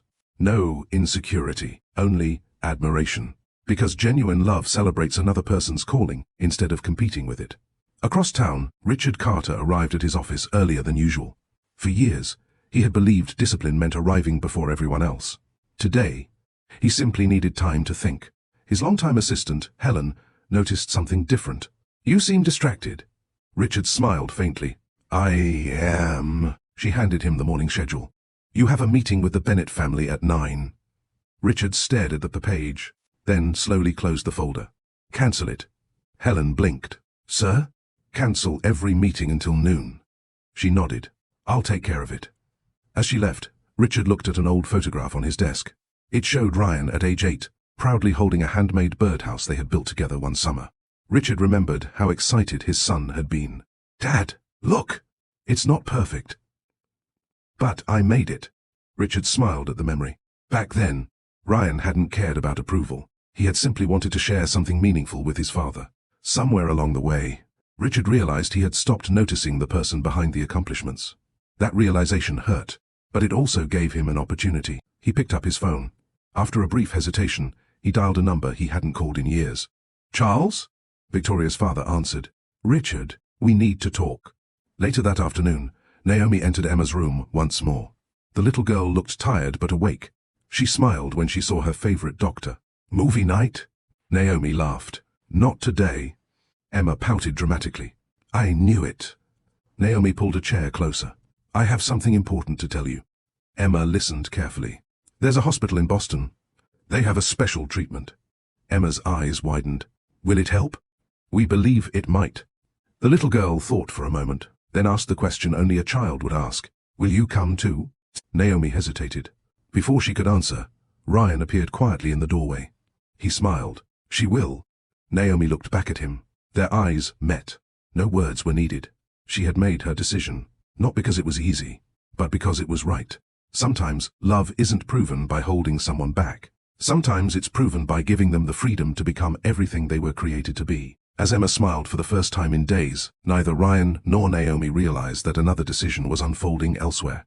Richard Carter and Charles Bennett were meeting in private, and before the day was over, one of them would reveal a secret about the original agreement that had remained hidden for more than 30 years. The conference room overlooking downtown Savannah was unusually quiet.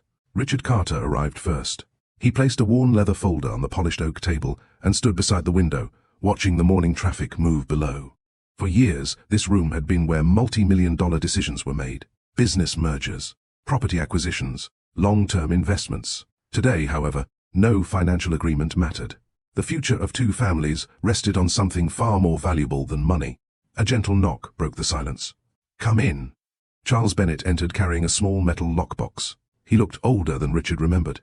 Not because of time, because regret has a way of aging people more quickly than years ever can. Neither man reached for a handshake. Neither smiled. They simply acknowledged each other with quiet respect. Charles placed the lockbox on the table. I almost didn't come. Richard nodded. I wasn't sure I deserved for you to. Charles let out a weary sigh. We've spent so many years protecting our father's legacy. He looked down at the box. That we forgot to ask whether we understood it correctly. Richard remained silent. There was nothing to argue with. Charles slowly unlocked the box. Inside lay several old photographs, faded business records, and a single cream-colored envelope sealed with dark red wax. Across the front, written in elegant handwriting, were the words, "To the next generation of the Carter and Bennett families, open only when pride threatens to replace love." Richard felt his heart sink. He had seen the envelope once before as a teenager. His father had simply smiled and said, "That letter belongs to your future, not your present." He had never mentioned it again. Charles carefully lifted the envelope. My father gave me this the week before he died. Richard looked surprised. He never told me. He said we'd know when the right time came. Charles smiled sadly. I think we missed that time by several years. For a long moment, neither man moved. Finally, Richard broke the wax seal. The paper inside had yellowed with age. His father's handwriting was unmistakable. He began reading aloud. If you are reading this, then something has gone terribly wrong. Both men exchanged uneasy glances. Richard continued, Charles and I built our friendship on trust, not control. We dreamed that one day our grandchildren might fall in love naturally. That dream was never meant to become a command. Charles slowly sat down. Richard kept reading. If either family ever attempts to force that dream into reality, then we have completely misunderstood the purpose of our friendship. The room fell silent. Richard's hands trembled slightly. He continued, a family legacy should never become a cage. Children are not business contracts. Marriage is not a transaction. Love loses its meaning the moment it is demanded, instead of freely given. Charles quietly removed his glasses. He covered his eyes for several seconds. I've spent 30 years believing we were honoring them. Richard folded the letter slowly. No. His voice cracked. We were honoring our own fear. Several miles away, Naomi sat beside Emma's hospital bed, reading aloud from Charlotte's Web. Emma smiled weakly. You always do the funny voices. Naomi laughed. They're terrible.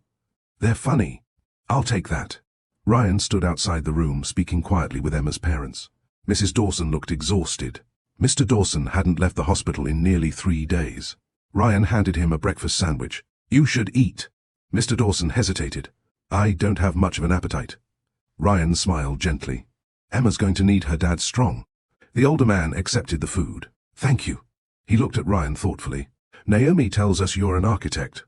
I am. You build buildings. Ryan nodded. I try. Mr. Dawson smiled faintly. My father used to say builders carry a strange responsibility. Oh? They create places where other people's memories happen. Ryan considered that. He had always thought about architecture in terms of design, budgets, deadlines, engineering. He had rarely considered the emotional lives lived inside the spaces he created. Hospitals, schools, homes, churches. Each one became part of someone's story. Perhaps success wasn't measured only by what you built. Perhaps it was also measured by who benefited from it. That thought lingered with him. Inside Emma's room, the little girl suddenly interrupted Naomi's reading. "Can I ask you something?" "Of course." Emma looked serious. "Are you scared?" Naomi smiled gently. "About Boston?" Emma nodded. "A little." "Why?" Naomi thought carefully before answering. "When people care about something important." She looked at Emma. "They're usually a little scared." Emma frowned. "Then, how do you still do it?" Naomi closed the book. "My dad taught me something when I was your age." "What?" "Courage isn't the absence of fear. It's choosing to do what's right, even when you're afraid." Emma smiled. "I like your dad." Naomi laughed. "So do I." Emma grew thoughtful again. "Do grown-ups still get scared?" Naomi nodded honestly. "Every day." The little girl reached over and gently squeezed Naomi's hand. "It's okay. I think you're brave." Naomi felt tears gather in her eyes.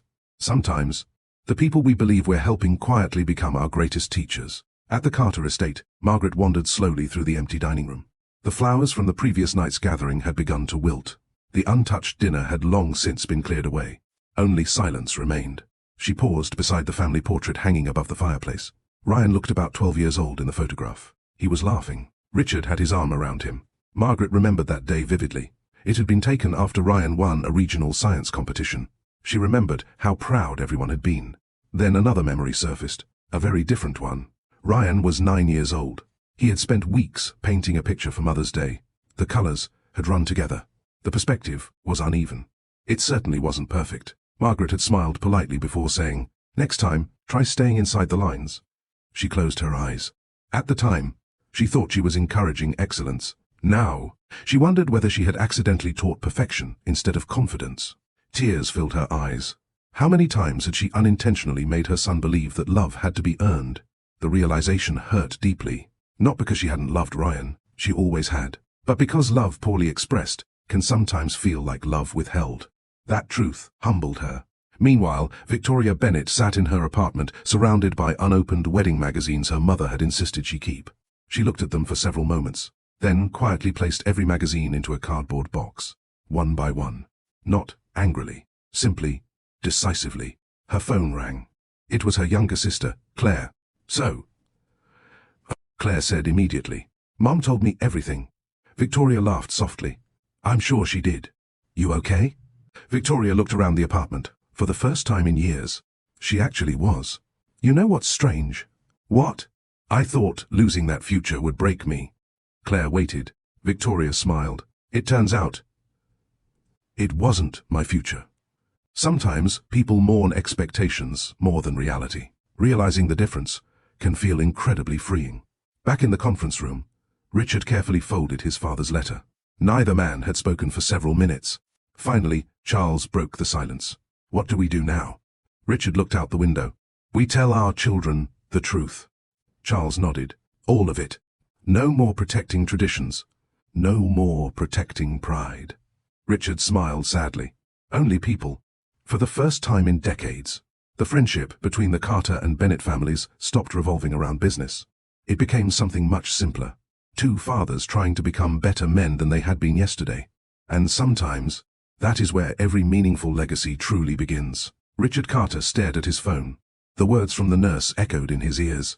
"Mr. Carter, are you related to Dr. Naomi Williams?" For a brief moment, his mind raced. Had something happened to Ryan? To Naomi? He answered quickly. "No, not exactly." There was a short pause. "I'm Ryan Carter's father." "I see." The nurse's voice softened.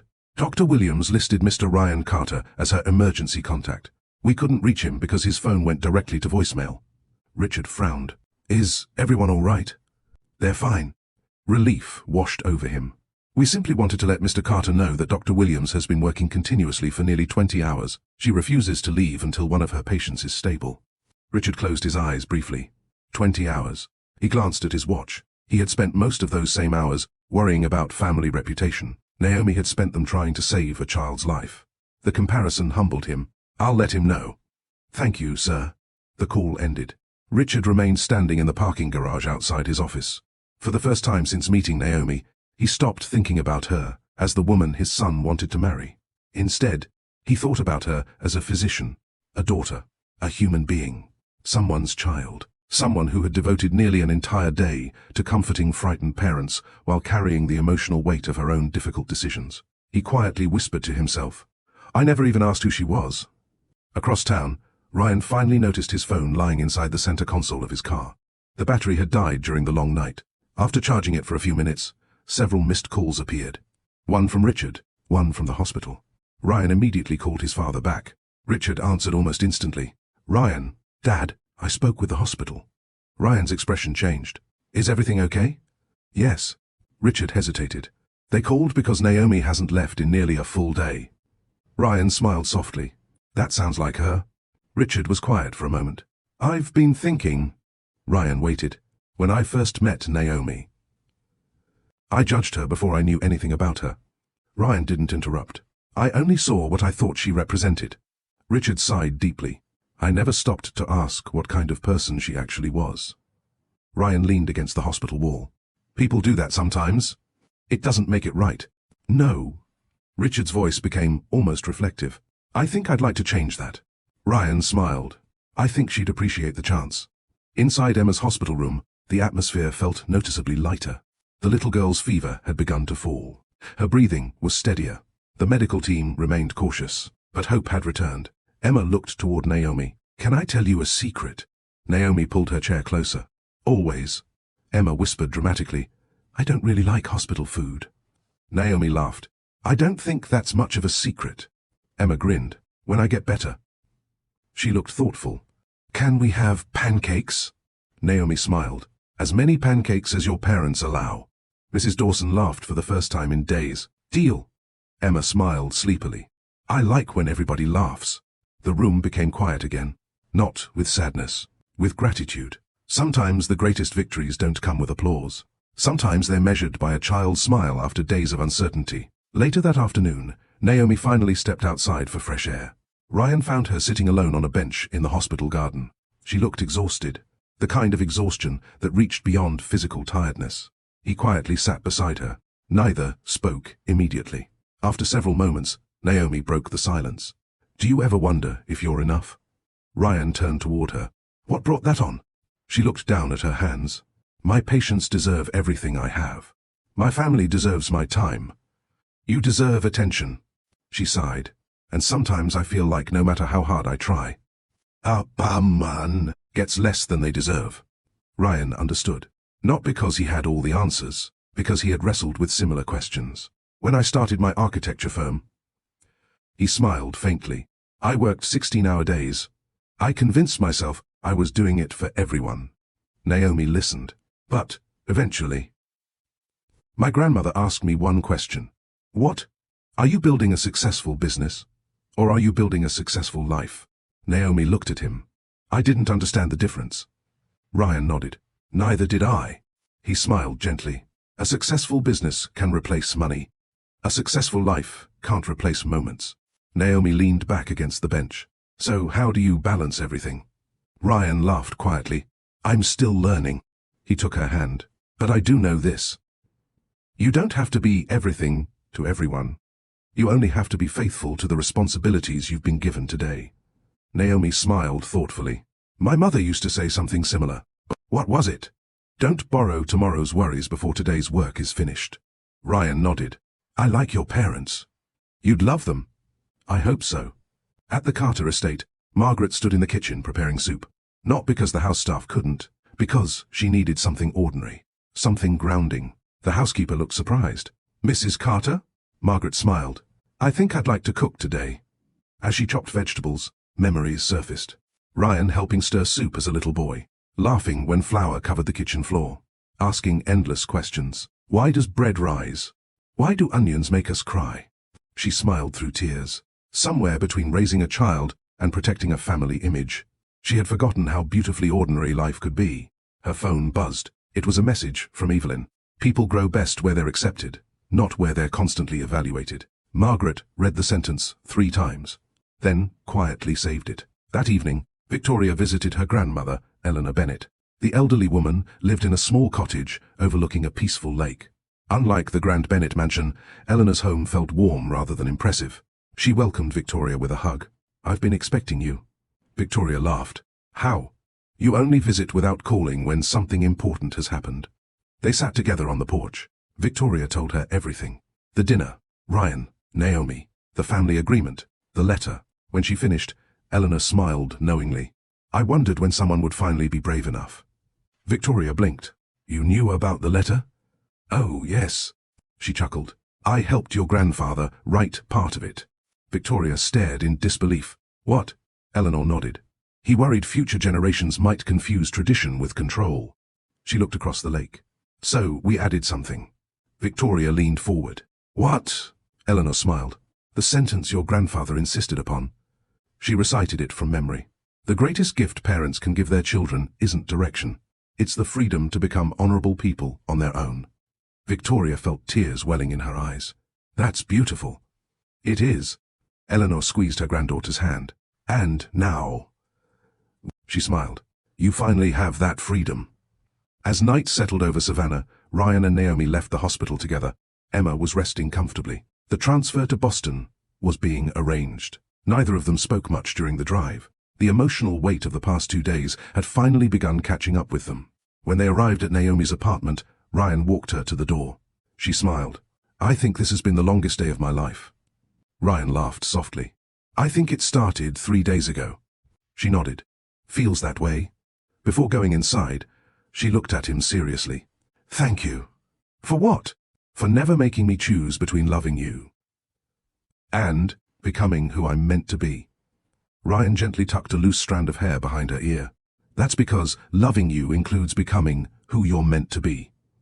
She kissed his cheek, then disappeared inside. Ryan stood there for a moment before walking back to his car. He had no idea that someone was watching from across the street. Inside a parked black SUV, a middle-aged man lowered a pair of binoculars. He picked up his phone. "I've found them." A voice on the other end asked, "Are you certain?" The man never looked away from Naomi's apartment building. "Yes. They have no idea what's coming." Just when Ryan and Naomi thought they had overcome the biggest obstacle to their future, a mysterious stranger begins watching their every move. Who is he, and what secret from the Carter family's past is about to change everything? If you're enjoying this story, please like this video, subscribe to the channel, and turn on the notification bell so you never miss the next chapter. Now tell us in the comments, who do you think is behind the mysterious surveillance, and what secret from the Carter family's past could be about to surface? The answers are coming in Chapter 6. The black SUV remained parked across the street long after Ryan had driven away. Its engine was off. Its headlights remained dark. The man inside lowered the binoculars and carefully slipped a small notebook into the glove compartment. He wasn't smiling. He wasn't angry. He was simply patient. Years of experience had taught him that the truth rarely revealed itself to people in a hurry. His phone vibrated again. Another message appeared. "Continue observing. Do not make contact unless necessary." The man typed a brief reply. "Understood." He started the engine and quietly pulled away into the night. The next morning, Savannah awakened beneath clear blue skies. Joggers filled the city parks. Coffee shops welcomed their regular customers. School buses rolled through quiet neighborhoods. For most people, it was an ordinary Tuesday. For Ryan Carter, it was the beginning of a season unlike any he had ever experienced. He arrived at his architectural firm earlier than usual. The receptionist smiled. "Good morning, Mr. Carter." "Morning, Lisa." As he walked through the office, employees greeted him warmly. Ryan had built a reputation for something uncommon in the industry. He remembered names. He listened before giving instructions. He treated interns with the same respect he showed senior executives. His grandmother had once told him, "The easiest way to discover someone's character is to watch how they treat people who cannot improve their status." Ryan had never forgotten those words. He believed leadership wasn't measured by authority. It was measured by responsibility. Inside the conference room, his project managers were already waiting. Large blueprints covered the table. The firm's newest project, a children's rehabilitation center, was entering its final planning stage. Ryan looked around the room. "Before we begin," he smiled, "I want to hear concerns."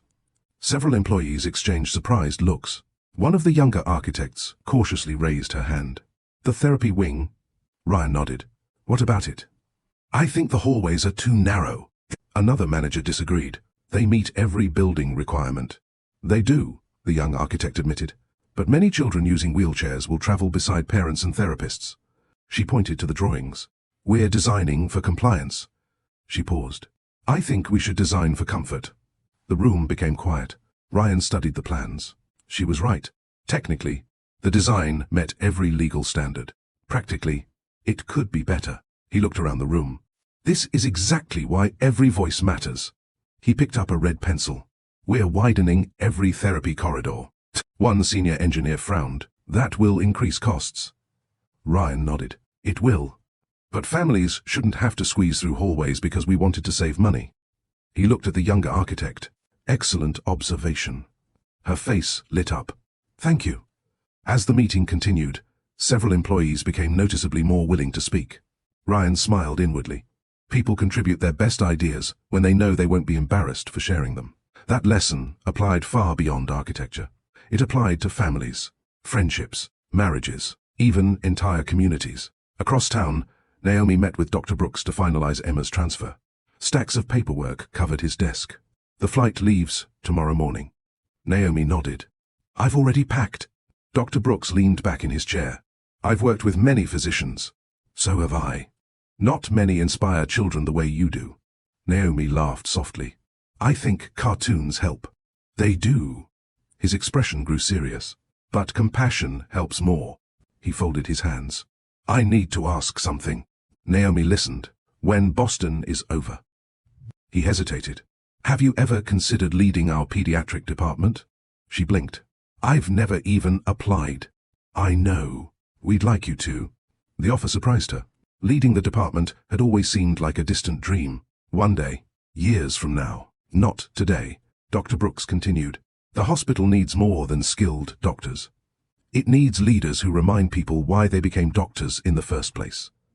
Naomi sat quietly. It was an incredible opportunity, but she also knew leadership required sacrifice. More meetings, more responsibility, less time. She smiled politely. I'll think about it. He nodded. That's all I ask. Meanwhile, the mysterious man parked outside a small cafe near River Street. He carried only a newspaper and a leather briefcase. To anyone watching, he looked like another businessman enjoying his morning coffee. A waitress approached. The usual? He smiled politely. Please. As she walked away, someone entered the cafe. An elderly gentleman wearing a navy blazer, silver hair, walking cane, sharp eyes. The two men never shook hands. The older man simply sat across from him. You've seen them? I have. And? The younger man hesitated. They're not what I expected. The older gentleman smiled. Meaning? They're decent people. Silence. The elderly man stirred his coffee slowly. That makes this more difficult. The younger man frowned. Should I continue?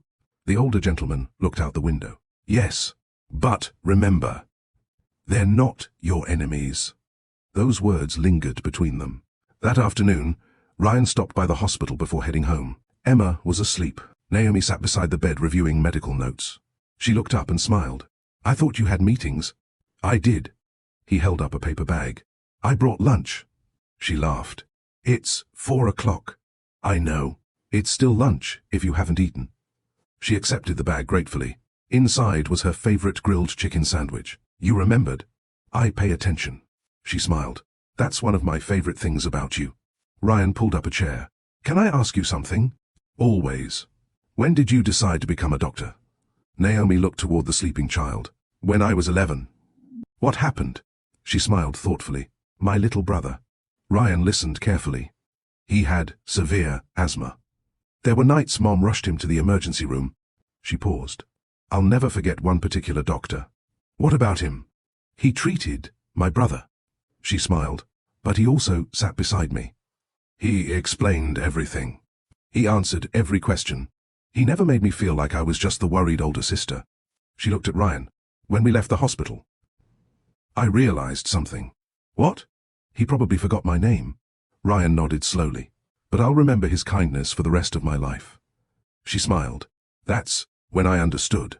You don't always remember exactly what someone says, but you'll never forget how they made you feel. Ryan reached for her hand. I think you've become that doctor. Naomi looked at Emma. I hope so. Late that evening, Richard arrived unexpectedly at Evelyn Carter's cottage. His mother welcomed him inside without surprise. I wondered how long it would take. Richard smiled. You always know. She poured 2 cups of tea before sitting across from him. What troubles you? Richard looked around the cozy living room. Unlike the Carter estate, Evelyn's home contained no expensive artwork, no marble floors, no grand chandeliers, only books, photographs, and peace. I've been asking myself something. She waited. When did I become so afraid of disappointing people who are no longer alive? He looked down. That I started disappointing the people still living? Evelyn smiled gently. That's an important question. Richard sighed. I thought preserving tradition honored my father. She nodded. And now? Richard looked toward an old family photograph. Now, I think honoring him means becoming the kind of father he hoped I would become. Evelyn reached across the table and squeezed his hand. Growth begins the moment pride stops defending yesterday. Richard smiled faintly. I've missed these conversations. You stopped visiting. I know. She laughed softly. I never stopped waiting. As darkness settled over Savannah, the mysterious man opened his notebook once more. He looked at a photograph clipped inside. It showed a much younger Richard Carter standing beside another man. The second man's face had been partially torn away. Across the bottom, written in faded ink, were 4 words, "The truth belongs together." The man closed the notebook. Tomorrow, Emma would leave for Boston. Ryan would accompany Naomi to the airport. Neither of them knew that the same flight would carry someone else connected to a chapter of the Carter family's history that had remained buried for more than 3 decades. Before sunrise, Savannah was wrapped in a quiet stillness. Streetlights reflected off rain-soaked pavement, and a cool breeze drifted through the nearly empty airport entrance. Ryan pulled the SUV to the curb outside the departure terminal. He stepped out first and walked around to help Naomi unload Emma's luggage. The little girl insisted on carrying her own backpack. It has my lucky teddy bear, she announced proudly. Ryan smiled. Then we'd better make sure it stays with you. Emma hugged the backpack tightly. I wasn't planning on letting anyone else carry it. Mrs. Dawson laughed softly. She's inherited her father's stubbornness. Mr. Dawson grinned. I prefer the word determined. Naomi smiled as she watched the family interact. After everything they had endured over the past few days, hearing laughter again felt like a gift. Sometimes healing began long before medicine had finished its work. Sometimes hope itself became part of the treatment. Inside the terminal, nurses from St. Catherine Children's Hospital helped coordinate the transfer. Doctors reviewed Emma's medical records one final time. The specialized medical transport team from Boston introduced themselves to the family with calm professionalism. Ryan stood quietly beside Naomi, watching her move effortlessly from one conversation to another. She reassured Emma. She explained procedures to her parents. She thanked every member of the medical team by name. No task seemed beneath her. No person seemed invisible. Ryan found himself smiling. One of the transport nurses noticed. You look proud. Ryan chuckled. I am. The nurse nodded toward Naomi. She has that effect on people. Ryan looked back at Naomi. I've noticed. Nearby, the mysterious man sat alone with a newspaper folded neatly across his lap. From a distance, he appeared completely ordinary. Business travelers passed without giving him a second glance. Families hurried toward security checkpoints. Airport announcements echoed overhead. No one noticed him observing Ryan and Naomi with quiet attention. He wasn't studying them with suspicion anymore. He was studying them with curiosity. He had expected arrogance from the Carter family.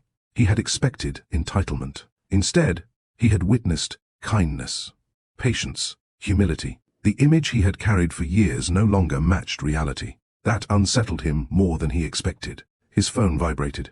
Another message appeared. Has your opinion changed? He stared at the words for several seconds before replying. People are rarely as simple as old stories make them seem. The response came almost immediately. Continue the assignment. Facts first, conclusions later. He slipped the phone back into his pocket. Whoever had hired him cared about truth. That gave him a small measure of comfort. As boarding time approached, Emma tugged gently on Ryan's sleeve. Can I ask you something? Ryan knelt so they were eye level. Of course. She looked unusually serious. If I lose my hair again. She hesitated. Will people still think I'm pretty? The question caught everyone off guard. Naomi looked away briefly, blinking back emotion. Ryan answered without hesitation. I want to tell you something. Emma nodded. When I was your age, I broke my front tooth. Emma giggled. You did? I did. I thought everyone would laugh at me forever. What happened? My grandmother told me something. What? The people who only notice how you look will eventually forget you. The people who notice your heart will remember you forever. Emma thought quietly.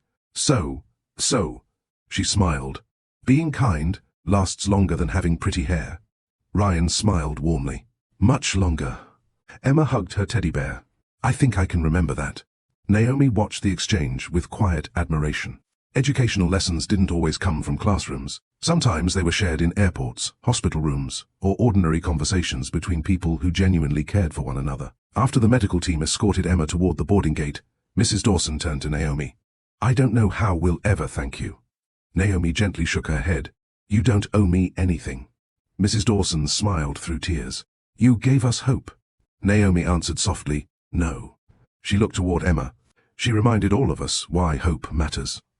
Mr. Dawson stepped forward and embraced Ryan unexpectedly. Take care of her. Ryan smiled. I plan to. The older man nodded. Good. Then he added quietly, the strongest couples I've ever known weren't the ones who avoided hard seasons. They were the ones who walked through them together. Ryan never forgot those words. Several hours later, the plane climbed steadily above the clouds. Emma rested comfortably under the supervision of the medical team. Naomi sat beside her reviewing treatment notes. Ryan occupied the seat across the aisle. He opened his laptop, intending to review architectural drawings. Instead, he found himself watching Naomi, not because she looked perfect, because she looked purposeful. Purpose had a quiet beauty all its own. Across the cabin, the mysterious observer closed the confidential file on his lap before anyone could notice its contents. One photograph had slipped partially free. It showed 3 young men standing together nearly 40 years earlier. Ryan's father, Charles Bennett, and a third man whose face had been carefully circled in blue ink. The observer quietly returned the photograph to the file. Not yet. Midway through the flight, light turbulence shook the aircraft. Several passengers looked uneasy. Emma gripped Naomi's hand tightly. Are we okay? Naomi smiled reassuringly. We're okay. Really? Really? Ryan leaned across the aisle. You know something interesting? Emma looked at him. Pilots actually train for this. They do? They practice handling turbulence over and over. Emma relaxed slightly. So they know what to do? They do. The little girl smiled. That's good. Ryan looked at her thoughtfully. You know, life is a little like flying. Emma frowned. How? We can't stop every storm. He smiled gently. But we can learn how to fly through them. Emma considered that before nodding. I like that better. Several rows behind them, the observer quietly wrote one sentence in his notebook. Observation. Ryan Carter consistently chooses reassurance over control. Naomi Williams consistently chooses service over recognition. He paused before adding another line. Initial assumptions continue to weaken. For years he believed he already knew this family's story. Now, he wasn't so sure. By late afternoon, the plane landed safely in Boston. Cool autumn air greeted the passengers as they exited the terminal.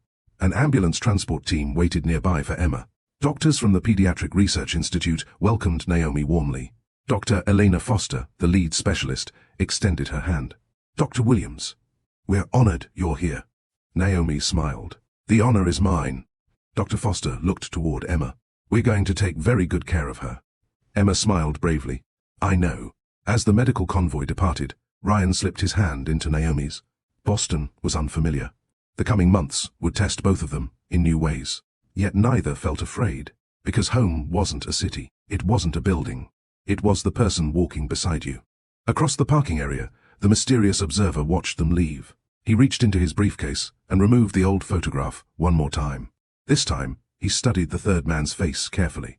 Then, he whispered to himself, So, where have you been all these years?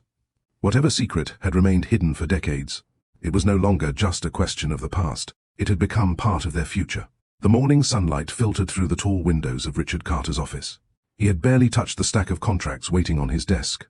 His thoughts remained in Boston, with Ryan, Naomi, and the little girl whose courage had somehow reshaped his understanding of what truly mattered.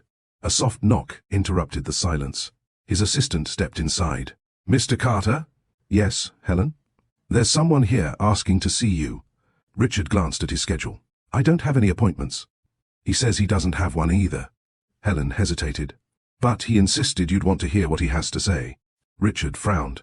Did he give his name? She nodded. He said his name is... Ah, she looked down at the visitor's card. Thomas Whitmore. The name meant nothing to Richard. Send him in. A few moments later, an elderly man entered the office. He appeared to be in his late 70s. His grey suit was neatly pressed, though well worn. His posture was straight despite the cane he carried. His eyes, however, were what caught Richard's attention. They held the quiet confidence of someone who had spent a lifetime carrying difficult truths. Without saying a word, Thomas placed an old photograph on Richard's desk. Richard looked down. It was identical to the one he had seen in the confidential file. 3 young men stood shoulder to shoulder, laughing. His father, Charles Bennett Sr., and the unfamiliar third man.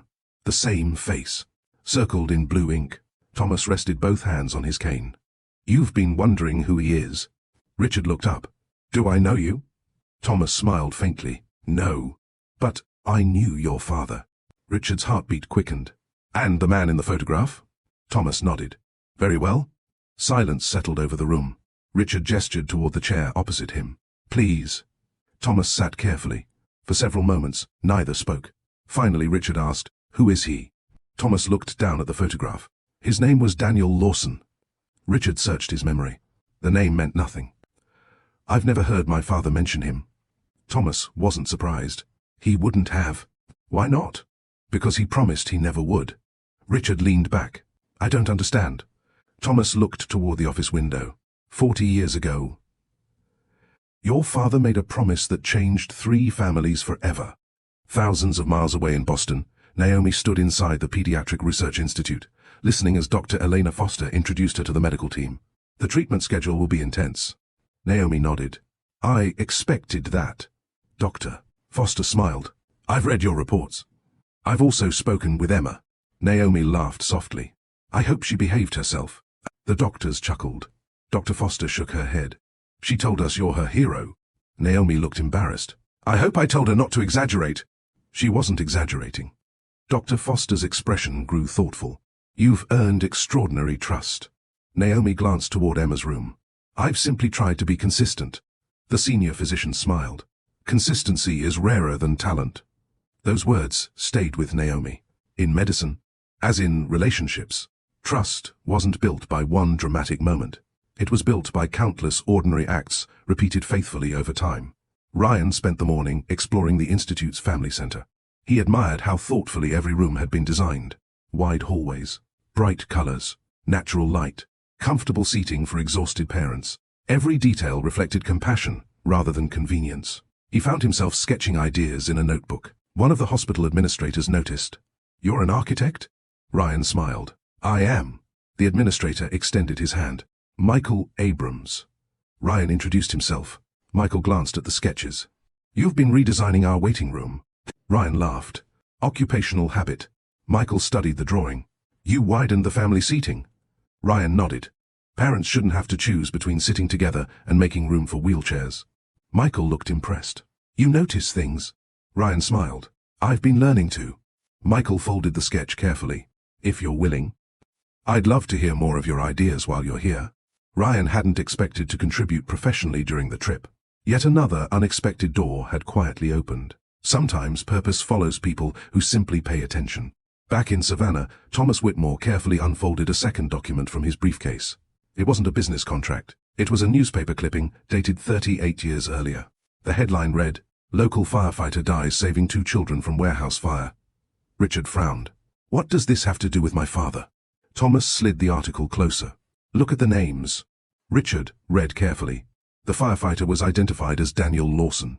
His wife and young son had survived. Richard looked up. The same man? Thomas nodded. Yes, but that's impossible. My father would have told me if one of his closest friends died. Thomas sighed. No, he wouldn't. Richard's confusion deepened. Why? Thomas looked him directly in the eyes. Because Daniel Lawson didn't die in that fire. The room fell silent. Richard stared at him. The newspaper was wrong? Thomas shook his head slowly. The newspaper printed exactly what people were meant to believe. Richard's pulse quickened. What are you saying? Thomas leaned forward. I'm saying your father spent decades protecting a secret that wasn't his to reveal. Meanwhile, Emma began her first treatment session. The atmosphere inside the infusion room remained calm. Machines hummed softly. Nurses moved with practiced confidence. Naomi knelt beside Emma. You remember what we talked about? Emma nodded bravely. One step at a time. Exactly. Emma smiled. And pancakes when I'm better. Naomi laughed. Definitely pancakes. Dr. Foster approached quietly. We're ready. Naomi squeezed Emma's hand. So are we. As the treatment began, Naomi silently prayed. Not for miracles, but for strength. She had learned years earlier that medicine demanded humility. Doctors could offer knowledge, skill, dedication, but healing remained a partnership between science, hope, and the resilience of the human spirit. That understanding kept her compassionate. It also kept her honest. Late that afternoon, Ryan and Naomi met in the hospital courtyard. Autumn leaves drifted gently across the walking paths. Ryan handed her a warm cup of tea. You look exhausted. She smiled. I probably do. He sat beside her. How did it go? So far. She smiled cautiously. Better than we expected. Ryan looked toward the children's wing. I've been thinking. About? When we get home. I want our firm to start designing more children's facilities. Naomi smiled. Really? He nodded. I've spent years building impressive buildings. He looked thoughtful. I think I'd rather build meaningful ones. Naomi rested her head lightly against his shoulder. I like that dream. Ryan smiled. I think I'm finally understanding something. What? Success isn't measured by how many people know your name. He looked at the hospital entrance. It's measured by how many lives become a little easier because you were here. Naomi smiled proudly. I couldn't agree more. Back in Richard's office, Thomas Whitmore stood to leave. He placed a sealed envelope on the desk. Inside, you'll find your father's journal. Richard looked stunned. My father's journal? Thomas nodded. He asked me to deliver it only when I believed you were ready. Richard swallowed. Why now? Thomas smiled gently. Because, for the first time, you're asking questions out of love instead of pride. He turned toward the door. Richard called after him. Will I find all the answers inside? Thomas paused. No. He smiled. But you'll finally begin asking the right questions. The office door closed softly behind him. Richard looked at the journal resting on his desk. His father's handwriting covered the first page. He slowly opened it. The very first sentence made his breath catch. If Ryan is reading this beside you someday, tell him I was never trying to leave him a fortune. I was trying to leave him the freedom to become a better man than I was. Richard closed his eyes. For the first time in many years, he cried, not because of what he had lost, but because he finally understood what his father had hoped to give him all along. Richard Carter stared at the photograph lying on the floor. His father's handwriting seemed almost impossible to ignore. Ryan deserves to know the truth about Daniel Lawson, because one day his life will be connected to Daniel's grandson. He slowly bent down and picked it up. His hands trembled. For years he had believed every important chapter of his family's history had already been told. Now he realized he had inherited only fragments. The most important pages had never been read. He returned to the journal. Taking a deep breath, he turned the page. The next entry had been written nearly 39 years earlier. Richard recognized his father's handwriting immediately. Strong, deliberate, unhurried. He began reading. Today, I made a promise to Daniel Lawson. It may become the hardest promise of my life. Richard frowned. The journal continued. Daniel saved my life long before anyone called him a hero. Years ago, during a construction accident, he pulled me from a collapsing building. He never accepted recognition. He said helping people wasn't something deserving applause. It was simply the right thing to do. Richard leaned back. His father had never mentioned this. Not once. The journal continued. When Daniel learned his young son was being threatened because of a criminal investigation he had agreed to testify in, he came to Charles Bennett and me for advice. Richard's heartbeat quickened. A criminal investigation? He kept reading. The men Daniel agreed to testify against were dangerous. They promised revenge, not only against him, but against his wife and little boy. Richard slowly lowered the journal. Everything was beginning to make sense. The newspaper, the false report, the secrecy. He continued reading. The warehouse fire became an opportunity. Everyone believed Daniel died. Only 5 people knew the truth.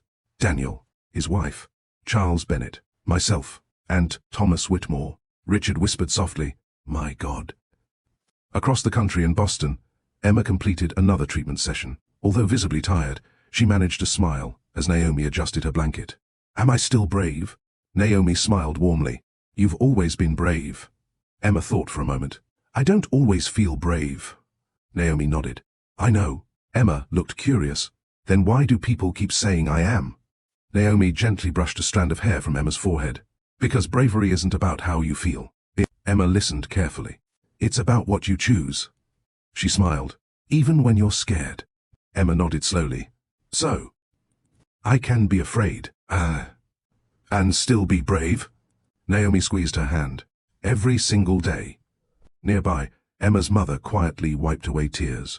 Sometimes children weren't the only ones learning important lessons. Later that afternoon, Ryan accepted Michael Abram's invitation to tour the hospital campus.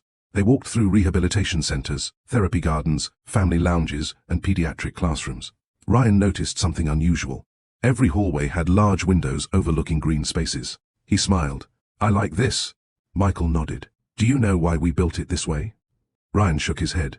Research showed that children recovering from serious illness heal better when they remain connected to nature.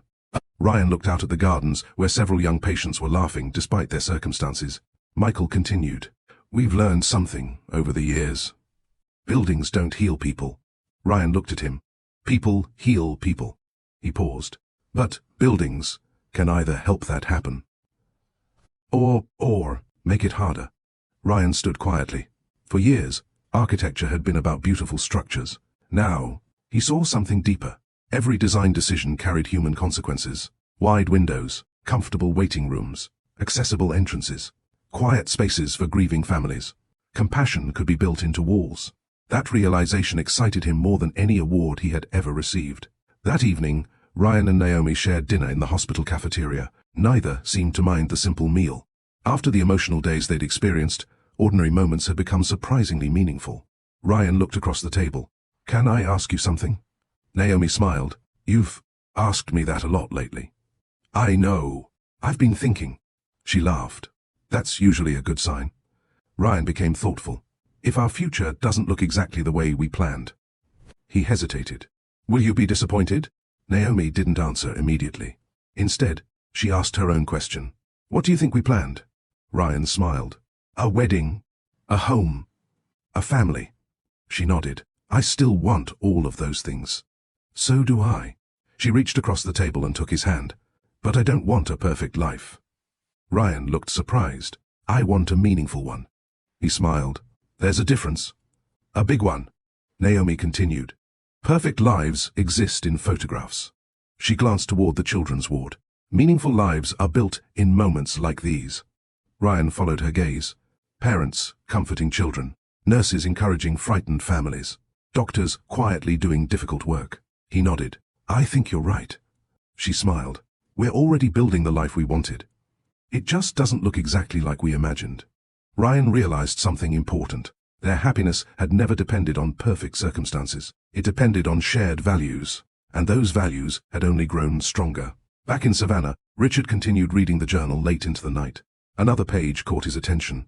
If Daniel's son ever wishes to reclaim his family name, no Carter or Bennett should ever stand in his way. Richard frowned. He turned another page. His father's final note on the subject read, Never mistake silence for dishonesty. Sometimes, silence is simply love protecting someone who isn't ready to carry the truth. Richard closed the journal. For years, he had judged his father's silence. Now he understood it had required extraordinary courage. Protecting someone else's future often meant accepting that you would never receive credit for it. That was a difficult kind of generosity. The following morning, Richard visited his mother. Evelyn was tending roses in her garden. She smiled as he approached. You've been reading. Richard laughed softly. You already knew. I know that face. He handed her the journal. You knew about Daniel? She nodded. I did. Why didn't you tell me? Evelyn carefully set down her gardening gloves.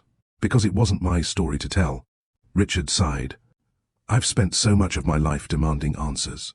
His mother smiled gently. And now? Now I understand that timing matters. She nodded proudly. Wisdom isn't only knowing the truth. It's knowing when another person is ready to receive it. Richard looked toward the sunrise. For the first time.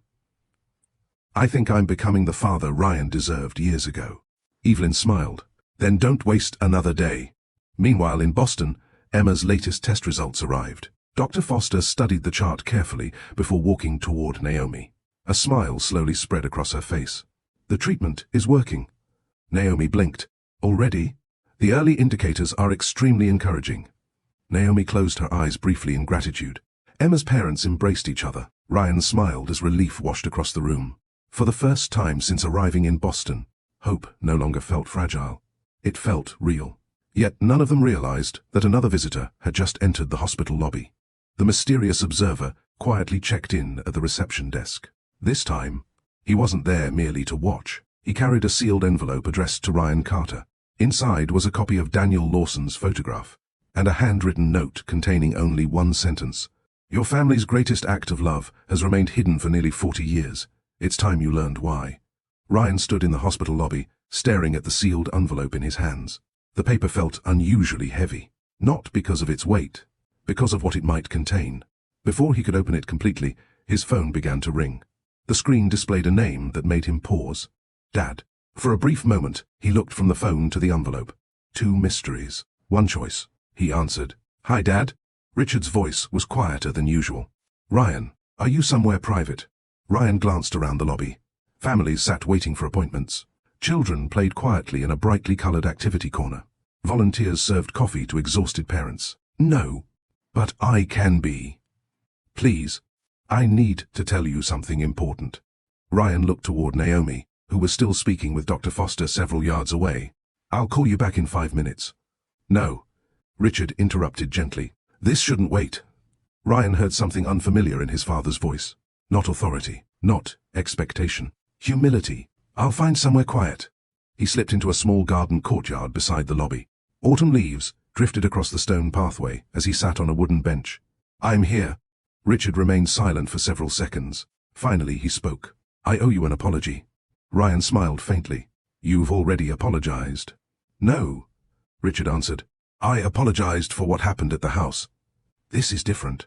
Ryan listened. I spent years believing that being a good father meant preparing your future. Richard sighed deeply. I forgot that a good father also trusts his children to build one. Ryan looked down at the envelope resting beside him. I appreciate you saying that. There is something else. Richard's voice grew even softer. Our family has carried a secret for nearly 40 years. Ryan frowned. What kind of secret? The kind that changes how you understand the people who came before us. Ryan leaned forward. I'm listening. Richard looked at the journal lying open on his own desk, hundreds of miles away. My father. He paused. Was protecting someone. Who? A man named Daniel Lawson. The name meant nothing to Ryan. I've never heard of him. I hadn't either. Until yesterday. Ryan glanced toward the envelope. Something told him the two conversations were connected. Across the courtyard, the mysterious observer watched from a respectful distance. He made no effort to approach, no attempt to interrupt. Instead, he quietly sat on another bench, pretending to read a newspaper. He noticed Ryan's expression changing as Richard spoke. Then he smiled almost imperceptibly. The truth had finally begun moving on its own. He no longer needed to force it. Richard continued. My father's journal explains that Daniel saved his life decades ago. Ryan listened carefully. But Daniel later became involved in a federal investigation. He agreed to testify against dangerous criminals. Ryan's expression became serious. What happened? They threatened his family.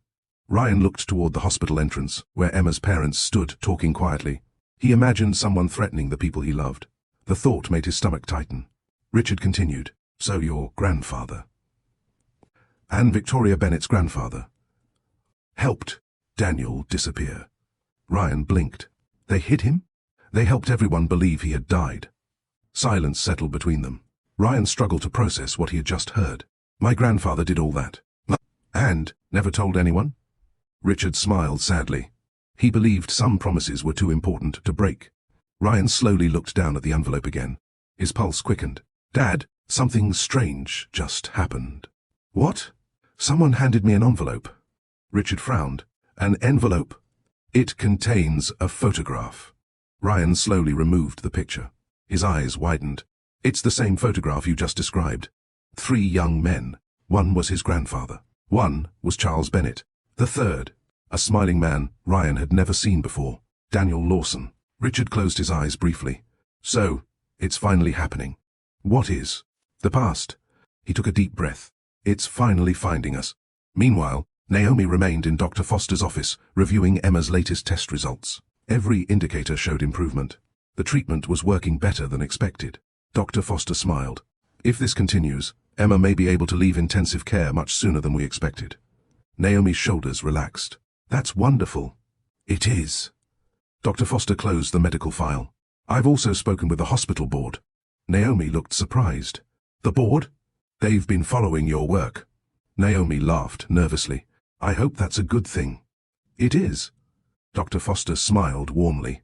They'd like to offer you a temporary leadership fellowship while you're in Boston. Naomi blinked. I wasn't expecting that. You've demonstrated something difficult to teach. What? Dr. Foster folded her hands. You never allow excellence to replace compassion. Naomi sat quietly. The compliment meant more than she expected. Medicine often celebrated achievement, awards, research, recognition. Yet the thing Dr. Foster admired most wasn't found on a resume.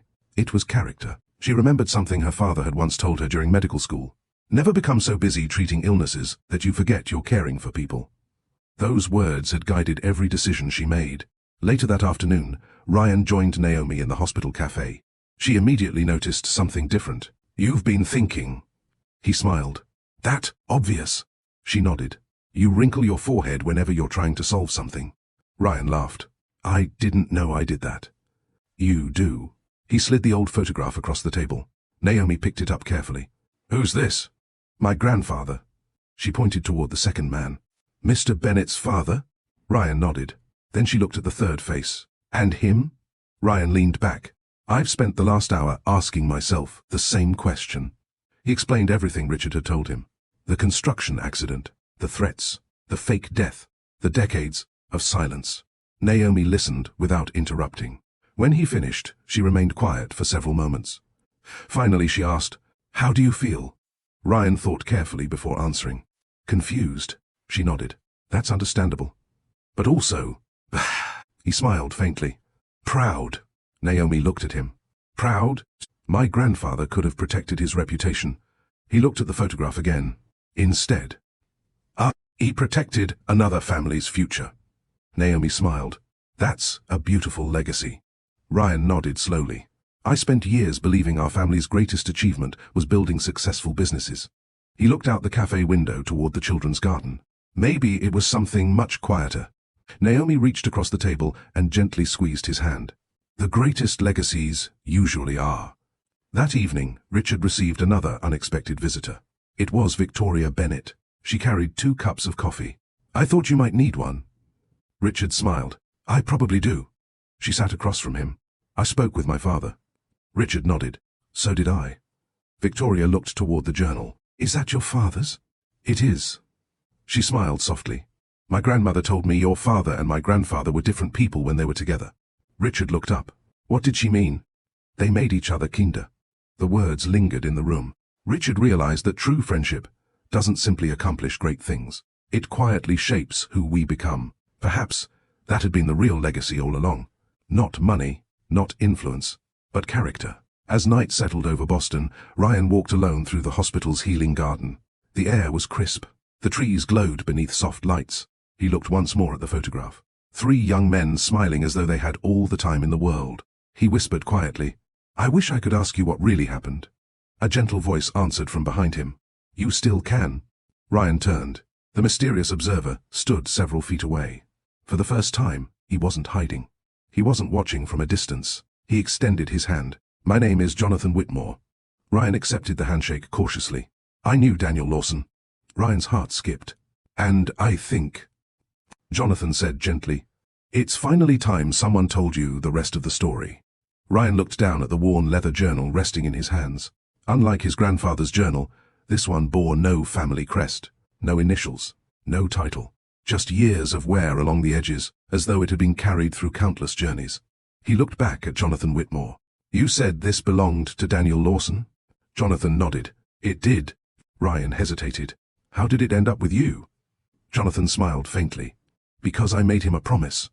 Ryan had heard those words several times over the past few days. Promises. His grandfather had lived by them. His father had been shaped by them. Now another man's life seemed to have been built around one. Jonathan motioned toward a nearby bench in the hospital garden. If you have a few minutes. I think it's time you heard the whole story. Ryan sat quietly. He didn't interrupt. Jonathan looked toward the children's wing before beginning. 40 years ago, I was a young deputy U.S. Marshal. Ryan's eyebrows lifted. I wasn't chasing criminals. I was protecting witnesses. He folded his hands.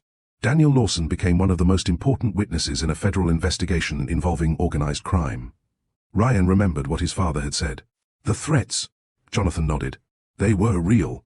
The people Daniel agreed to testify against controlled construction contracts throughout several states. Ryan immediately understood why his grandfather had become involved. They tried to bribe him first. Jonathan continued. When that failed, they threatened his wife and his little boy. Ryan felt a chill run through him. What did Daniel do? Jonathan smiled sadly. The same thing he always did. He chose to protect someone else before protecting himself. Ryan wasn't surprised. Everything he had learned about Daniel pointed toward that kind of character. Jonathan continued. The government offered witness protection. But Daniel refused. Ryan frowned. Why would he refuse? Because entering the program would have separated him from people he loved. He paused. So, your grandfather and Charles Bennett proposed another solution. Ryan listened carefully. They created a story. A believable one. The warehouse fire. Jonathan nodded. Exactly. The world believed Daniel died, saving 2 children. Ryan looked down at the journal. But he didn't. No. He disappeared under another identity. Several floors above, Emma laughed as a therapy dog wandered into her room. The golden retriever gently rested its head on her lap. Naomi smiled. I think someone likes you. Emma giggled. I think I like him more. The volunteer handler explained that the dogs visited children recovering from difficult treatments. Emma hugged the dog's neck. Can he come every day? We'll certainly try. As Naomi watched the interaction, she noticed something remarkable. Emma's heart rate had slowed. Her shoulders had relaxed. Fear had quietly given way to joy. Dr. Foster stepped beside Naomi. Medicine is amazing. Naomi nodded. It is. Dr. Foster smiled toward the therapy dog. But healing sometimes arrives with 4 paws. Both women laughed. Naomi quietly reflected on something she often taught young medical residents. Never underestimate the power of small kindnesses. Sometimes, a smile reduced fear. A conversation restored hope. A gentle presence reminded someone they weren't alone. Not every important treatment came in a syringe. Back in the garden, Jonathan carefully opened Daniel Lawson's journal. The first half describes his years in hiding. Ryan looked at the pages. They're mostly about his family. Jonathan smiled. He wrote constantly. Birthdays he couldn't attend. Christmases spent from a distance. The milestones he watched without introducing himself. Ryan's expression grew heavy. He couldn't even tell his son who he was. Jonathan slowly shook his head. No, that was the hardest sacrifice. Ryan looked toward the hospital windows. He imagined never being able to hug his own future child, never attending school events, never celebrating birthdays. The thought broke his heart.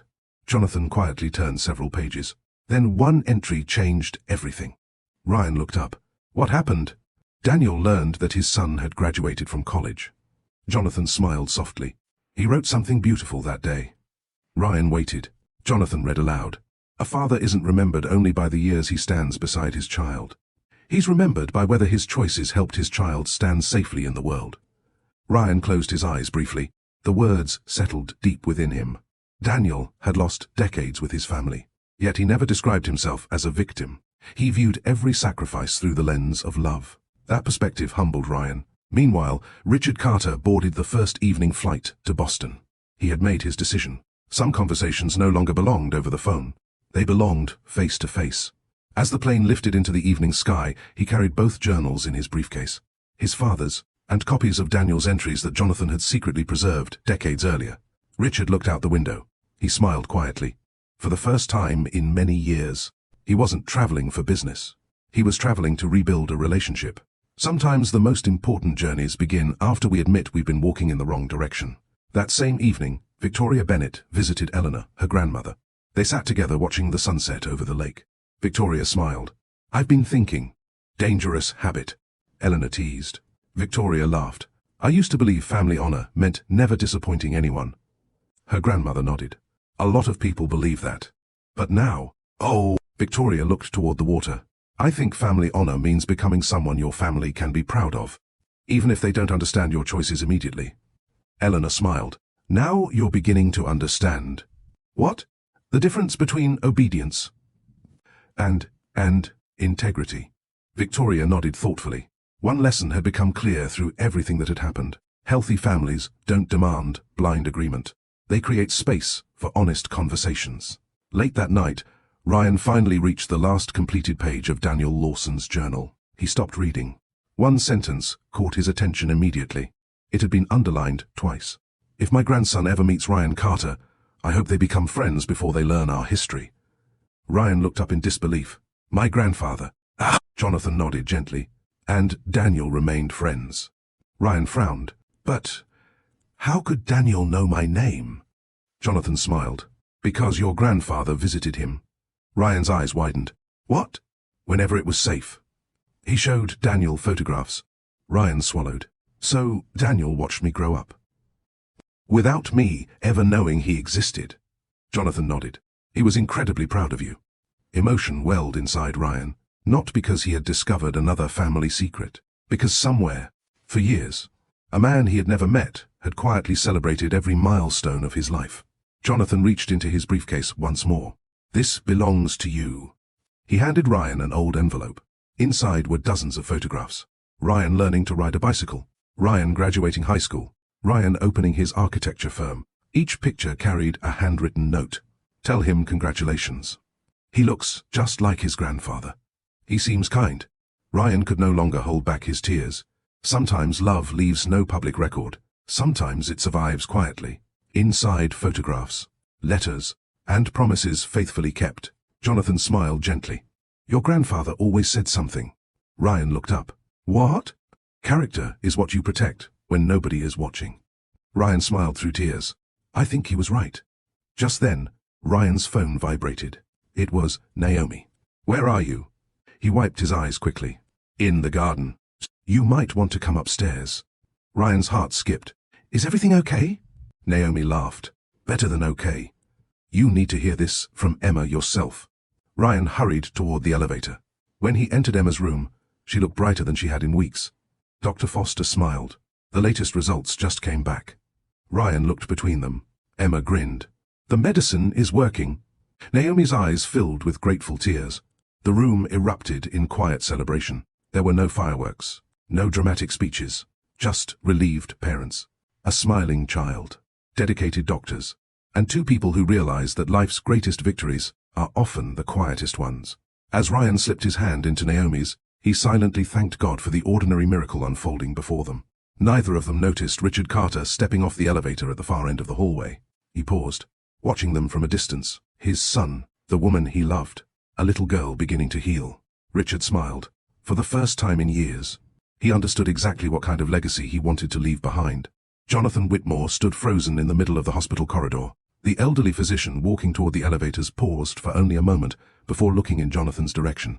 Time seemed to stop. Neither man spoke. Ryan looked from Jonathan to the physician. You know him? Jonathan's lips parted slowly. I know that face. The physician adjusted his glasses politely, offering the kind smile common among doctors accustomed to comforting anxious families. I'm sorry, he said gently. Have we met? Jonathan stared a little longer. Then, almost reluctantly, he shook his head. I'm not sure anymore.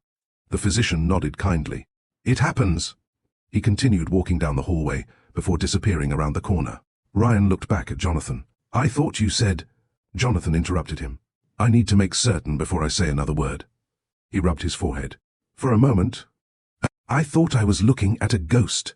Richard Carter had witnessed the exchange from the opposite end of the corridor. Carrying both journals beneath his arm, he walked toward Ryan. Neither father nor son spoke immediately. They simply looked at each other. The distance between them no longer felt measured in miles. It felt measured in years. Years of misunderstandings. Years of expectations. Years of conversations that should have happened much sooner. Richard was the first to break the silence. You've grown into a remarkable man. Ryan smiled faintly. I had good examples. Richard lowered his eyes. I wasn't always one of them. Ryan stepped closer. You are now. Those three words struck Richard more deeply than criticism ever could. Grace has a remarkable way of inviting people to become better versions of themselves. It doesn't ignore mistakes. It simply refuses to believe mistakes must define the future. Richard smiled through moist eyes. I brought something. He handed Ryan the leather journal. Your grandfather wanted you to have this one day. Ryan accepted it carefully. It belongs to our family. Richard gently shook his head. No. He looked at his son. It belongs to you. Naomi quietly stepped into the hallway, giving father and son space. She understood something many people overlooked. Not every important conversation needed an audience. Sometimes the greatest gift you could offer someone was privacy. As she walked toward the family lounge, she noticed Emma sitting by the window coloring. The little girl looked noticeably stronger. Her cheeks had regained some color. Her smile came more easily now. Emma looked up. Dr. Naomi. Naomi smiled. What are you drawing today? Emma proudly held up the picture. It showed 3 people standing beneath a rainbow. One wore a white coat. One wore a blue suit. The third was a little girl holding both of their hands. Naomi smiled warmly. That's beautiful. Emma pointed to each figure. That's you. Naomi nodded. And that's Ryan. She smiled again. And that's me. Naomi looked more closely. Above the drawing, Emma had carefully written a sentence in colorful crayons. Kind people help each other get home. Naomi felt her throat tighten. Who taught you that? Emma shrugged. I made it up. Children often express profound truths with astonishing simplicity. Naomi knelt beside her. I think that's one of the nicest things I've ever read. Emma smiled proudly. I'm going to frame it when I get home. Naomi laughed. I think you should. Back in the corridor, Richard and Ryan found an empty conference room. The journals rested between them. Ryan opened his grandfather's notebook once more. A folded letter slipped from the final pages. Unlike the earlier entries, this one was addressed specifically. To my grandson, Ryan. Ryan looked at his father. I've never seen this. Richard shook his head. Neither had I. Ryan carefully unfolded the letter. His grandfather's handwriting filled the page. Dear Ryan, if this letter has reached you, then life has already taught you something I hoped you would discover on your own. Character is more valuable than reputation. Ryan continued reading quietly.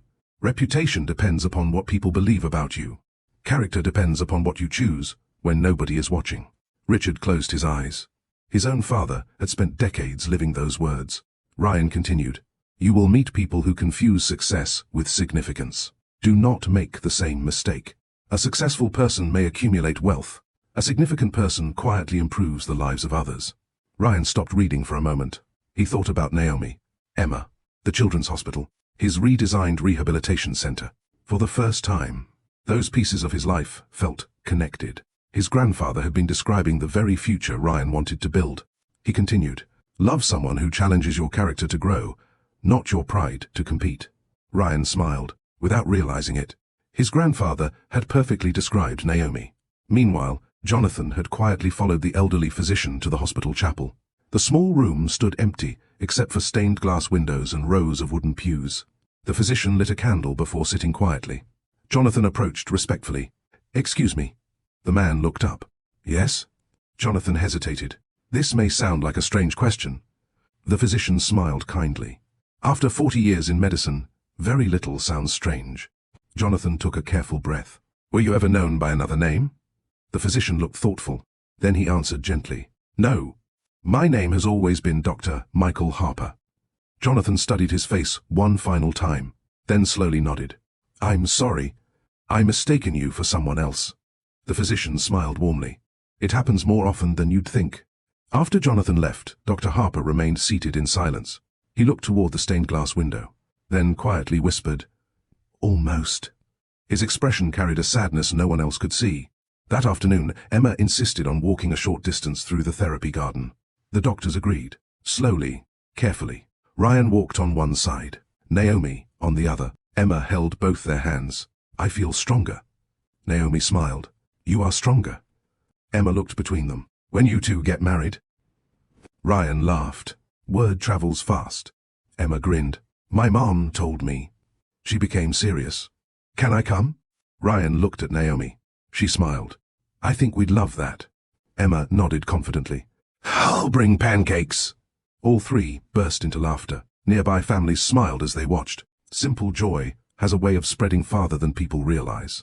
One person's hope often becomes another person's encouragement. Later that evening, Michael Abrams invited Ryan to another meeting. This time, several hospital board members were present. One executive smiled. Mr. Carter, we've reviewed your sketches. Ryan looked surprised. So quickly? We were impressed. Another board member leaned forward. We're planning a major expansion. She smiled. We'd like your firm to submit the lead design. Ryan blinked. This hospital? She nodded. If you're interested. Ryan smiled. I'd be honored. Then he paused. But I have one condition. The board exchanged curious glances. We want families involved. Silence. Ryan continued. I'd like parents, nurses, therapists, and even children to help us design the spaces they'll actually use. One executive smiled. That's unusual. Ryan nodded. So is healing. The room fell thoughtfully quiet. Finally, Michael Abrams smiled. I think that's the best idea I've heard all year. That night, Richard stood alone outside the hospital. He looked toward the illuminated windows. He thought about his father, Daniel Lawson, Ryan, Naomi, the letter, the journals, the choices that had shaped generations. Then his phone rang. The caller ID displayed an unfamiliar number. He answered. This is Richard Carter. A calm voice replied. Mr. Carter. Oh, my name is Daniel Lawson. Richard's heart stopped. I think... The voice continued. It's finally safe for us to meet. Richard could barely breathe. After nearly 40 years, the man everyone believed was gone had just called. Richard Carter barely slept. Long after the lights of Boston faded outside his hotel window, he remained seated beside the small desk, Daniel Lawson's name echoing through his thoughts. For nearly 40 years, Daniel had existed only in journals, photographs, and carefully guarded memories. Now he was alive, waiting, ready to speak. Richard looked at his father's journal one more time before closing it. For years, he had searched for certainty. Now he realized something important. The truth rarely arrived all at once. It revealed itself, one honest conversation at a time. Early the next morning, Richard arrived at a quiet public garden overlooking the Charles River. The trees had begun turning brilliant shades of orange and crimson. Morning runners passed without noticing the elderly man sitting peacefully on a wooden bench. Richard immediately recognized him. Not from memory. From the photograph. Though older now, the gentle eyes remained the same. Daniel Lawson slowly stood as Richard approached. For several seconds, neither man spoke. Finally, Daniel smiled warmly. You have your father's eyes. Richard felt emotion rise unexpectedly. And you.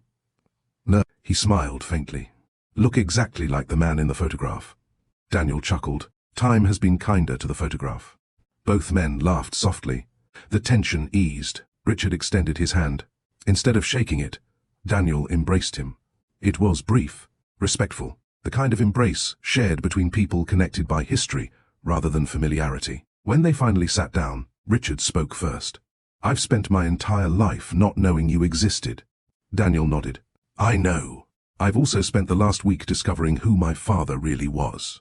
Daniel looked toward the river. He was one of the finest men I've ever known. Richard smiled. I wish he'd told me. Daniel gently shook his head. He wanted to.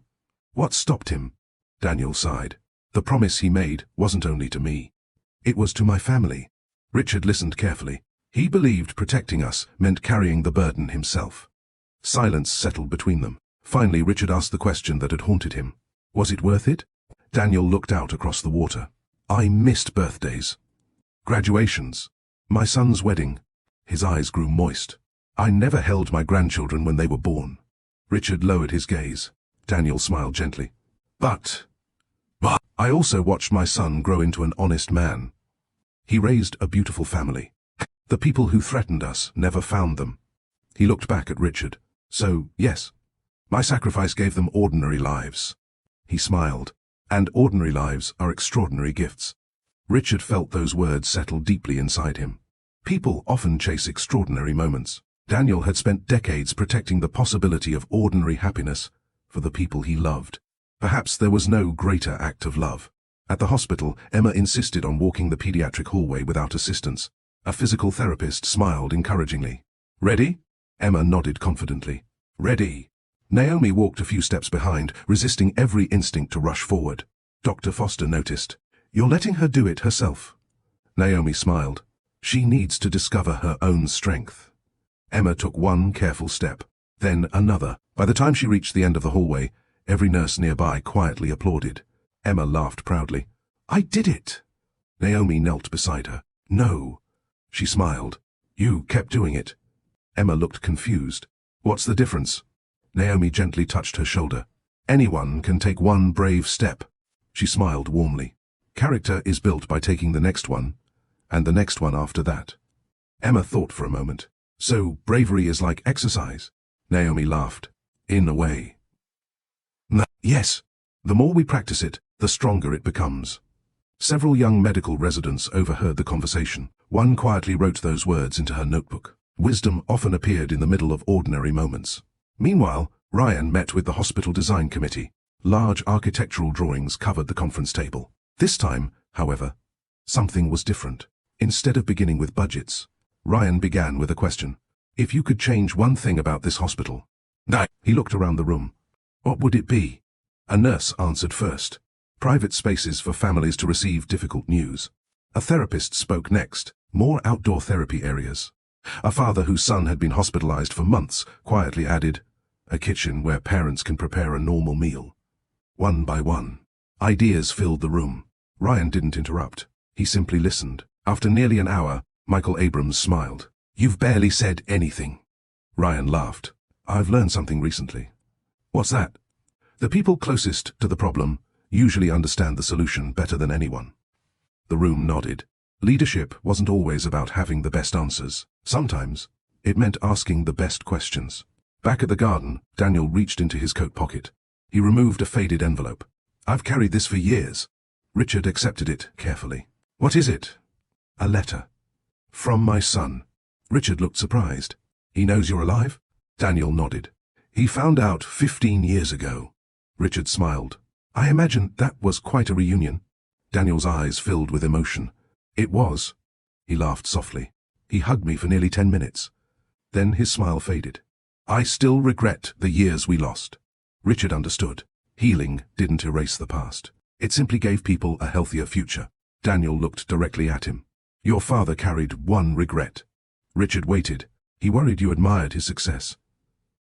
More than his character. Richard looked down. He wasn't wrong. Daniel smiled gently. He wanted you to know something. What? Every important decision he made. He hoped would make it easier for you to become a kinder man than he had been. Richard quietly wiped away a tear. I think, he whispered, I'm finally beginning to understand him. That afternoon, Naomi found Ryan sitting alone in the hospital's healing garden. He was sketching again. She peeked over his shoulder. This one is different. Ryan nodded. Instead of buildings, the drawing showed people.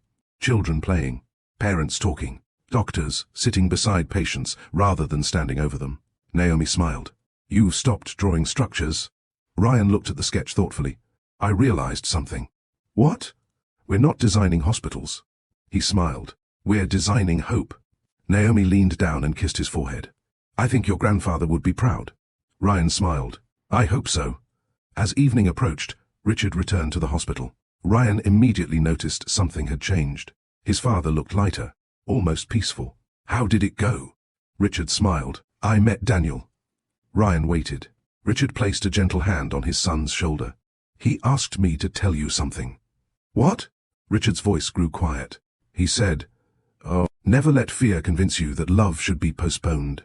Ryan looked toward Naomi, who was laughing with Emma, only a few feet away. He smiled. I won't. Richard nodded. I believe you. Then he turned toward Naomi. May I borrow you for a moment? She looked slightly surprised. Of course. They walked together toward the hospital garden. For several moments, Richard searched for the right words. Finally, he spoke. I judged you before I knew you. Naomi remained quiet. I saw you as someone disrupting my family's plans. He smiled sadly. I never stopped to recognize that you were helping other families hold theirs together. Naomi's eyes softened. Richard continued. I can't change the way I treated you. But I hope my actions from this day forward will speak louder than my mistakes. Naomi smiled warmly. I believe people should be allowed to grow. Richard laughed quietly. My son chose a remarkable woman. Naomi smiled. And he became a remarkable man. For the first time, there was no distance between them, not because the past had disappeared, but because humility had made room for healing. That night, Emma was moved out of intensive care. The entire pediatric team quietly celebrated. Parents smiled. Nurses hugged one another. Dr. Foster looked at Naomi. This is why we never give up. Naomi nodded. No. She looked toward Emma. This is why hope deserves patience. As everyone gathered around Emma's room, Ryan quietly slipped his hand into Naomi's. Neither of them noticed Richard smiling from across the hallway. He finally understood something his own father had tried to teach him decades earlier. A family's greatest legacy isn't measured by the wealth it leaves behind. It's measured by the people who leave one another better than they were found. Ryan lowered his phone slowly. The attorney's words continued echoing in his mind. Your grandfather left one final instruction that could only be carried out after Daniel Lawson came forward. Naomi noticed the thoughtful expression on his face. Ryan? He looked at her. That was our family attorney. She tilted her head. Is everything all right? I think so. He smiled faintly. But apparently my grandfather planned one final surprise. Richard stepped closer. What did he say? Ryan repeated the message. The attorney had requested the presence of everyone connected to the journals. Richard Carter, Charles Bennett, Victoria Bennett, Daniel Lawson, Jonathan Whitmore, and Ryan himself. The meeting would take place at the Carter estate the following weekend. Richard looked genuinely surprised. I knew your grandfather planned carefully. He smiled. I didn't realize he planned this carefully.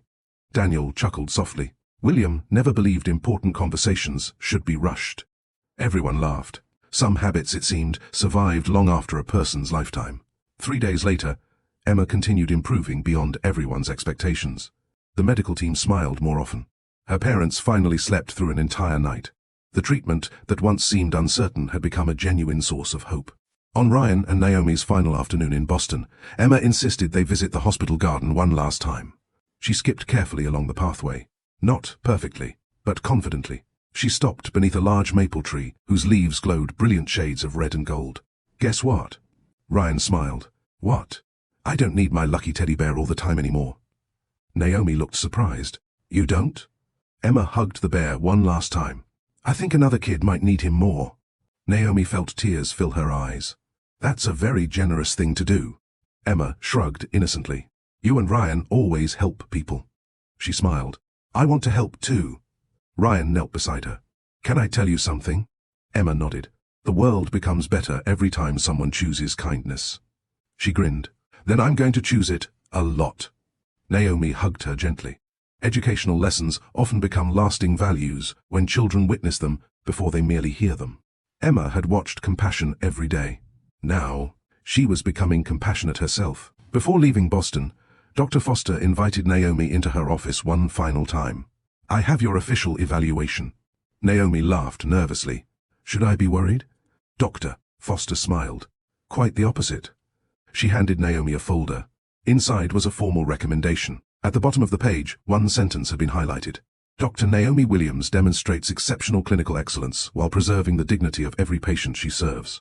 Naomi read the sentence twice, then quietly closed the folder. Thank you. Dr. Foster shook her head. No. She smiled warmly. Thank you. Naomi looked confused. For what? For reminding an entire hospital that medicine begins with listening. She continued. We teach procedures. We teach research. We teach diagnosis. But compassion, she smiled, is something people learn by watching leaders. Naomi felt deeply humbled. Recognition mattered less than knowing her work had encouraged others to care more deeply. That was the kind of legacy she hoped to leave. Meanwhile, Ryan met with Michael Abrams one last time. The hospital administrator spread several architectural drawings across a large table. We've officially selected your firm. Ryan blinked. So soon? Michael laughed. The board voted unanimously. Ryan looked genuinely honored. I don't know what to say. Say yes. Ryan smiled. I'd be honored. Michael extended his hand. But I have one request. Ryan raised an eyebrow. What is it? When this hospital expansion begins, I'd like you to remember the conversations that inspired it. Ryan looked thoughtfully at the sketches. He no longer saw walls. He saw parents waiting through difficult nights, children learning to walk again, doctors delivering hope, families creating memories. I promise. Michael smiled. I believe you. 2 days later, everyone returned to Savannah. The Carter estate looked different somehow. Not because the house had changed, because the people walking toward it had. Richard no longer hurried through the front doors giving instructions. Instead, he stood outside welcoming each guest personally. Charles Bennett arrived first. The two old friends embraced warmly. I'm glad you're here. So am I. Victoria stepped out of the car behind her father. Margaret greeted her with genuine affection. "I'm sorry." Victoria smiled. "I know." They hugged. No awkwardness remained, only mutual respect. A few minutes later, Jonathan Whitmore arrived with Daniel Lawson. For several moments, no one spoke. Richard simply walked toward Daniel, then embraced him. "Welcome home." Daniel's eyes filled with tears. "Thank you." The words carried far more meaning than anyone could fully express. Sometimes, home is not merely a place. It is finally being free to stop hiding. The family attorney, Harold Stevens, waited inside the library. Stacks of neatly organized documents rested on the large oak table. Once everyone had gathered, Harold stood. "Thank you all for coming." He looked around the room. "I had hoped Mr. William Carter would be here to explain this himself." He smiled sadly. But he trusted that one day, the right people would gather for the right reasons. Harold lifted a sealed envelope. "This is the final instruction in William Carter's estate." He carefully broke the seal. The room became completely silent. Harold began reading. "To my family. If you are hearing these words, then the truth has finally found its way into the open." Ryan glanced at his father. Richard quietly nodded. Harold continued. "If Daniel Lawson is sitting among you, then the promise Charles and I made has reached its proper ending." Daniel lowered his eyes. Harold read on. "The money I leave behind is not the most valuable inheritance I can offer you. Wealth disappears. Buildings grow old. Businesses change. Only character continues through generations." The room remained perfectly still. Harold turned to the next page. A gentle smile crossed his face. "I believe this next section was written specifically for Ryan." Ryan straightened slightly. Harold continued reading. "Ryan, if you have found a woman who makes you more honest, more compassionate, and more courageous than you were before you met her, do not waste another day waiting for the perfect moment." Ryan instinctively looked toward Naomi. She smiled through tears. Harold continued. "Marry her, not because life will become easier, but because together you will make other people's lives better." Naomi reached for Ryan's hand beneath the table. He gently squeezed it. The room felt unusually peaceful. Not emotional in the overwhelming sense. Reflective, hopeful, steady. Harold folded the letter carefully. "I believe there is one final instruction." He opened another envelope. His eyes widened slightly before he smiled. "It appears Mr. Carter planned one last surprise." Everyone leaned forward. "What is it?"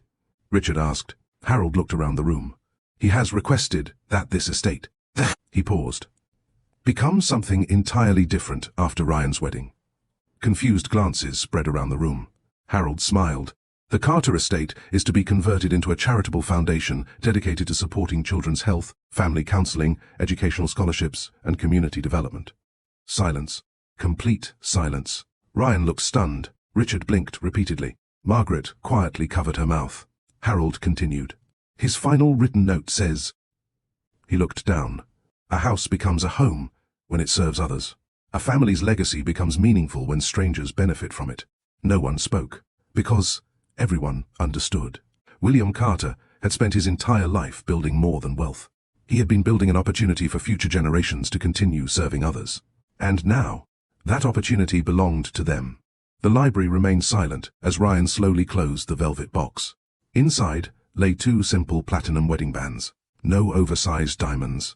No elaborate designs. Just two elegant rings engraved with a single sentence on the inside. "Choose each other, every day." Ryan ran his thumb gently across the engraving. For a moment, he couldn't speak. Neither could Naomi. Richard looked toward the rings and smiled through tears. "My father had these made years ago." Harold Stevens nodded. "He instructed me never to give them to anyone unless two conditions were met." Ryan looked up. "What were they?" Harold smiled. "First, that you freely chose the person you wanted to marry." He glanced around the room. "And second, that your family learned the difference between protecting tradition and protecting one another." Richard quietly lowered his eyes. "We finally did." 2 weeks later, the Carter estate looked nothing like it had on the day Ryan first brought Naomi home. There were still flowers, still beautifully decorated tables, still family and friends gathered together. But the atmosphere had completely changed. No one was there to decide someone else's future. They had come simply to celebrate two people who had already chosen each other. The ceremony was held beneath the massive oak tree where Ryan had spent countless childhood afternoons climbing branches with his cousins. Rows of white chairs stretched across the lawn. Children laughed as they chased bubbles through the grass. Soft piano music drifted through the autumn air. There was no unnecessary extravagance, just Warmth. Just family. Emma arrived wearing a pale blue dress and proudly carrying a small basket of flower petals. The little girl looked healthier than anyone could have imagined only weeks earlier. She spotted Ryan immediately. "I brought the pancakes." Ryan laughed. "You remembered." Emma grinned. "I always remember important promises." Naomi smiled. "So do we." Victoria Bennett approached Naomi a few minutes before the ceremony. She handed her a small wrapped package. "I wanted you to have this." Naomi looked surprised. "You didn't have to."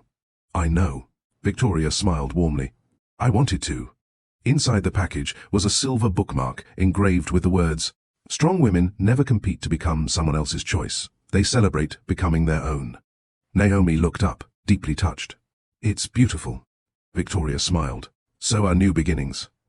The two women embraced. Months earlier, people expected them to become enemies. Instead, they had become friends, because neither woman allowed someone else's expectations to define her character. That quiet friendship inspired several younger women in attendance. Sometimes, the greatest lesson people leave behind isn't spoken. It's lived. Guests gradually took their seats. Jonathan Whitmore sat beside Daniel Lawson. For the first time in nearly 4 decades, Daniel no longer needed to hide his face. No false identity, no fear, no pretending. Just freedom. He looked around the gathering and quietly whispered, "It was worth waiting." Jonathan smiled. "I was hoping you'd say that." The music changed. Everyone stood. Naomi appeared at the end of the garden path. She wasn't wearing the most expensive dress anyone had ever seen. She didn't need to. She walked with quiet confidence, not because every eye was watching her, because she knew exactly who she was. Ryan couldn't look away. Richard quietly leaned toward his son. "Your grandfather was right." Ryan smiled. "About what?" Richard laughed softly. "You found a woman who made you a better man." Ryan looked at Naomi. "I really did." As Naomi reached the altar, the officiant smiled warmly. "We're gathered here today, not because 2 families arranged a future, but because 2 people freely chose one another." Several guests smiled. The words carried special meaning. The ceremony continued simply. No dramatic speeches, no elaborate performances. Only honest promises. Ryan spoke first. "Naomi." He smiled. "The day I met you, I wasn't searching for someone to complete my life. I was hoping to meet someone who would walk beside me while we both continued becoming better people." He took her hands gently. "You've challenged me to listen more carefully, to lead more humbly, to love more patiently." He smiled. "You've never asked me to become someone else.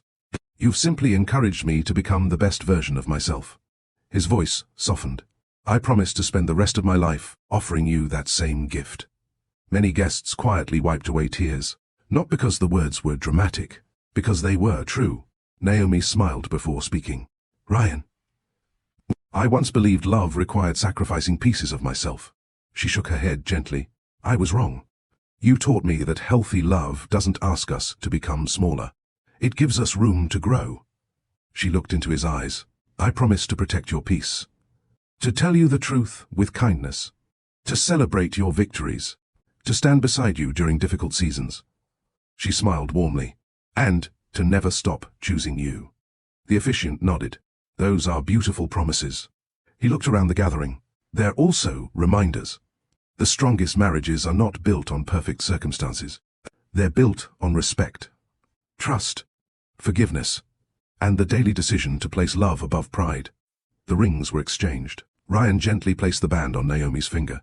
Naomi did the same. The officiant smiled broadly.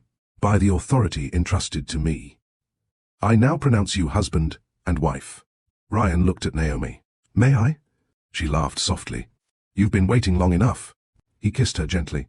The guests erupted into joyful applause. Emma threw flower petals into the air. Even Daniel Lawson laughed. Years of secrets, years of misunderstandings, years of unnecessary expectations. They had all led to this moment, not because everything had been perfect, because everyone had chosen honesty over fear. During the reception, Harold Stevens made one final announcement. "As many of you know, the Carter estate will become the Carter Lawson Foundation." A large display behind him revealed architectural renderings. The mansion would be transformed into a children's counseling center, a scholarship program for medical and architecture students, a family mediation and relationship education center, a community library, A memorial garden honoring quiet acts of courage. Ryan looked at Naomi. This feels right. She nodded. It feels meaningful. Richard smiled proudly.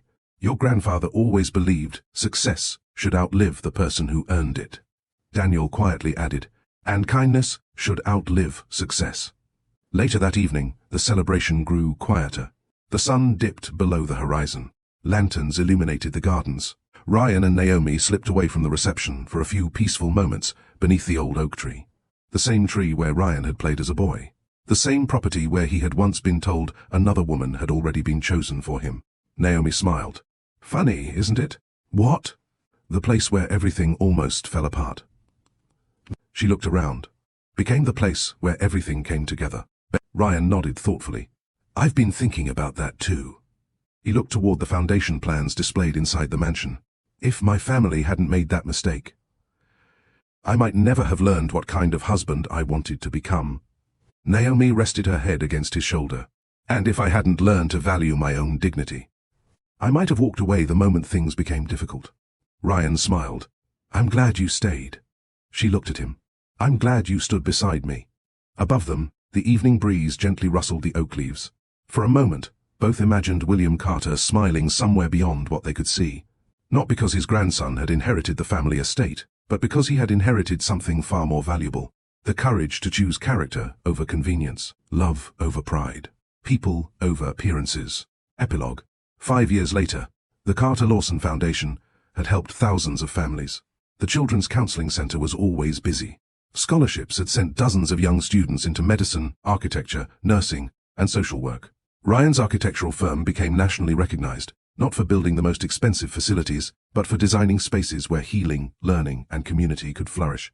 Naomi became chief of pediatric medicine, mentoring young doctors to treat every patient with both excellence and compassion. Emma, now a healthy teenager, volunteered every summer at the foundation. She still loved pancakes. Victoria married a history teacher who made her laugh every day.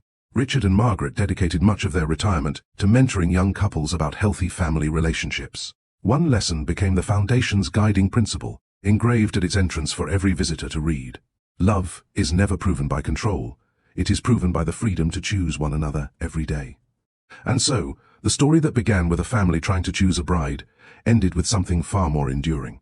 A family that finally learned that the strongest legacy is not wealth, not tradition, not reputation, but people who leave one another stronger, kinder, and freer than they were before they met. What an incredible journey.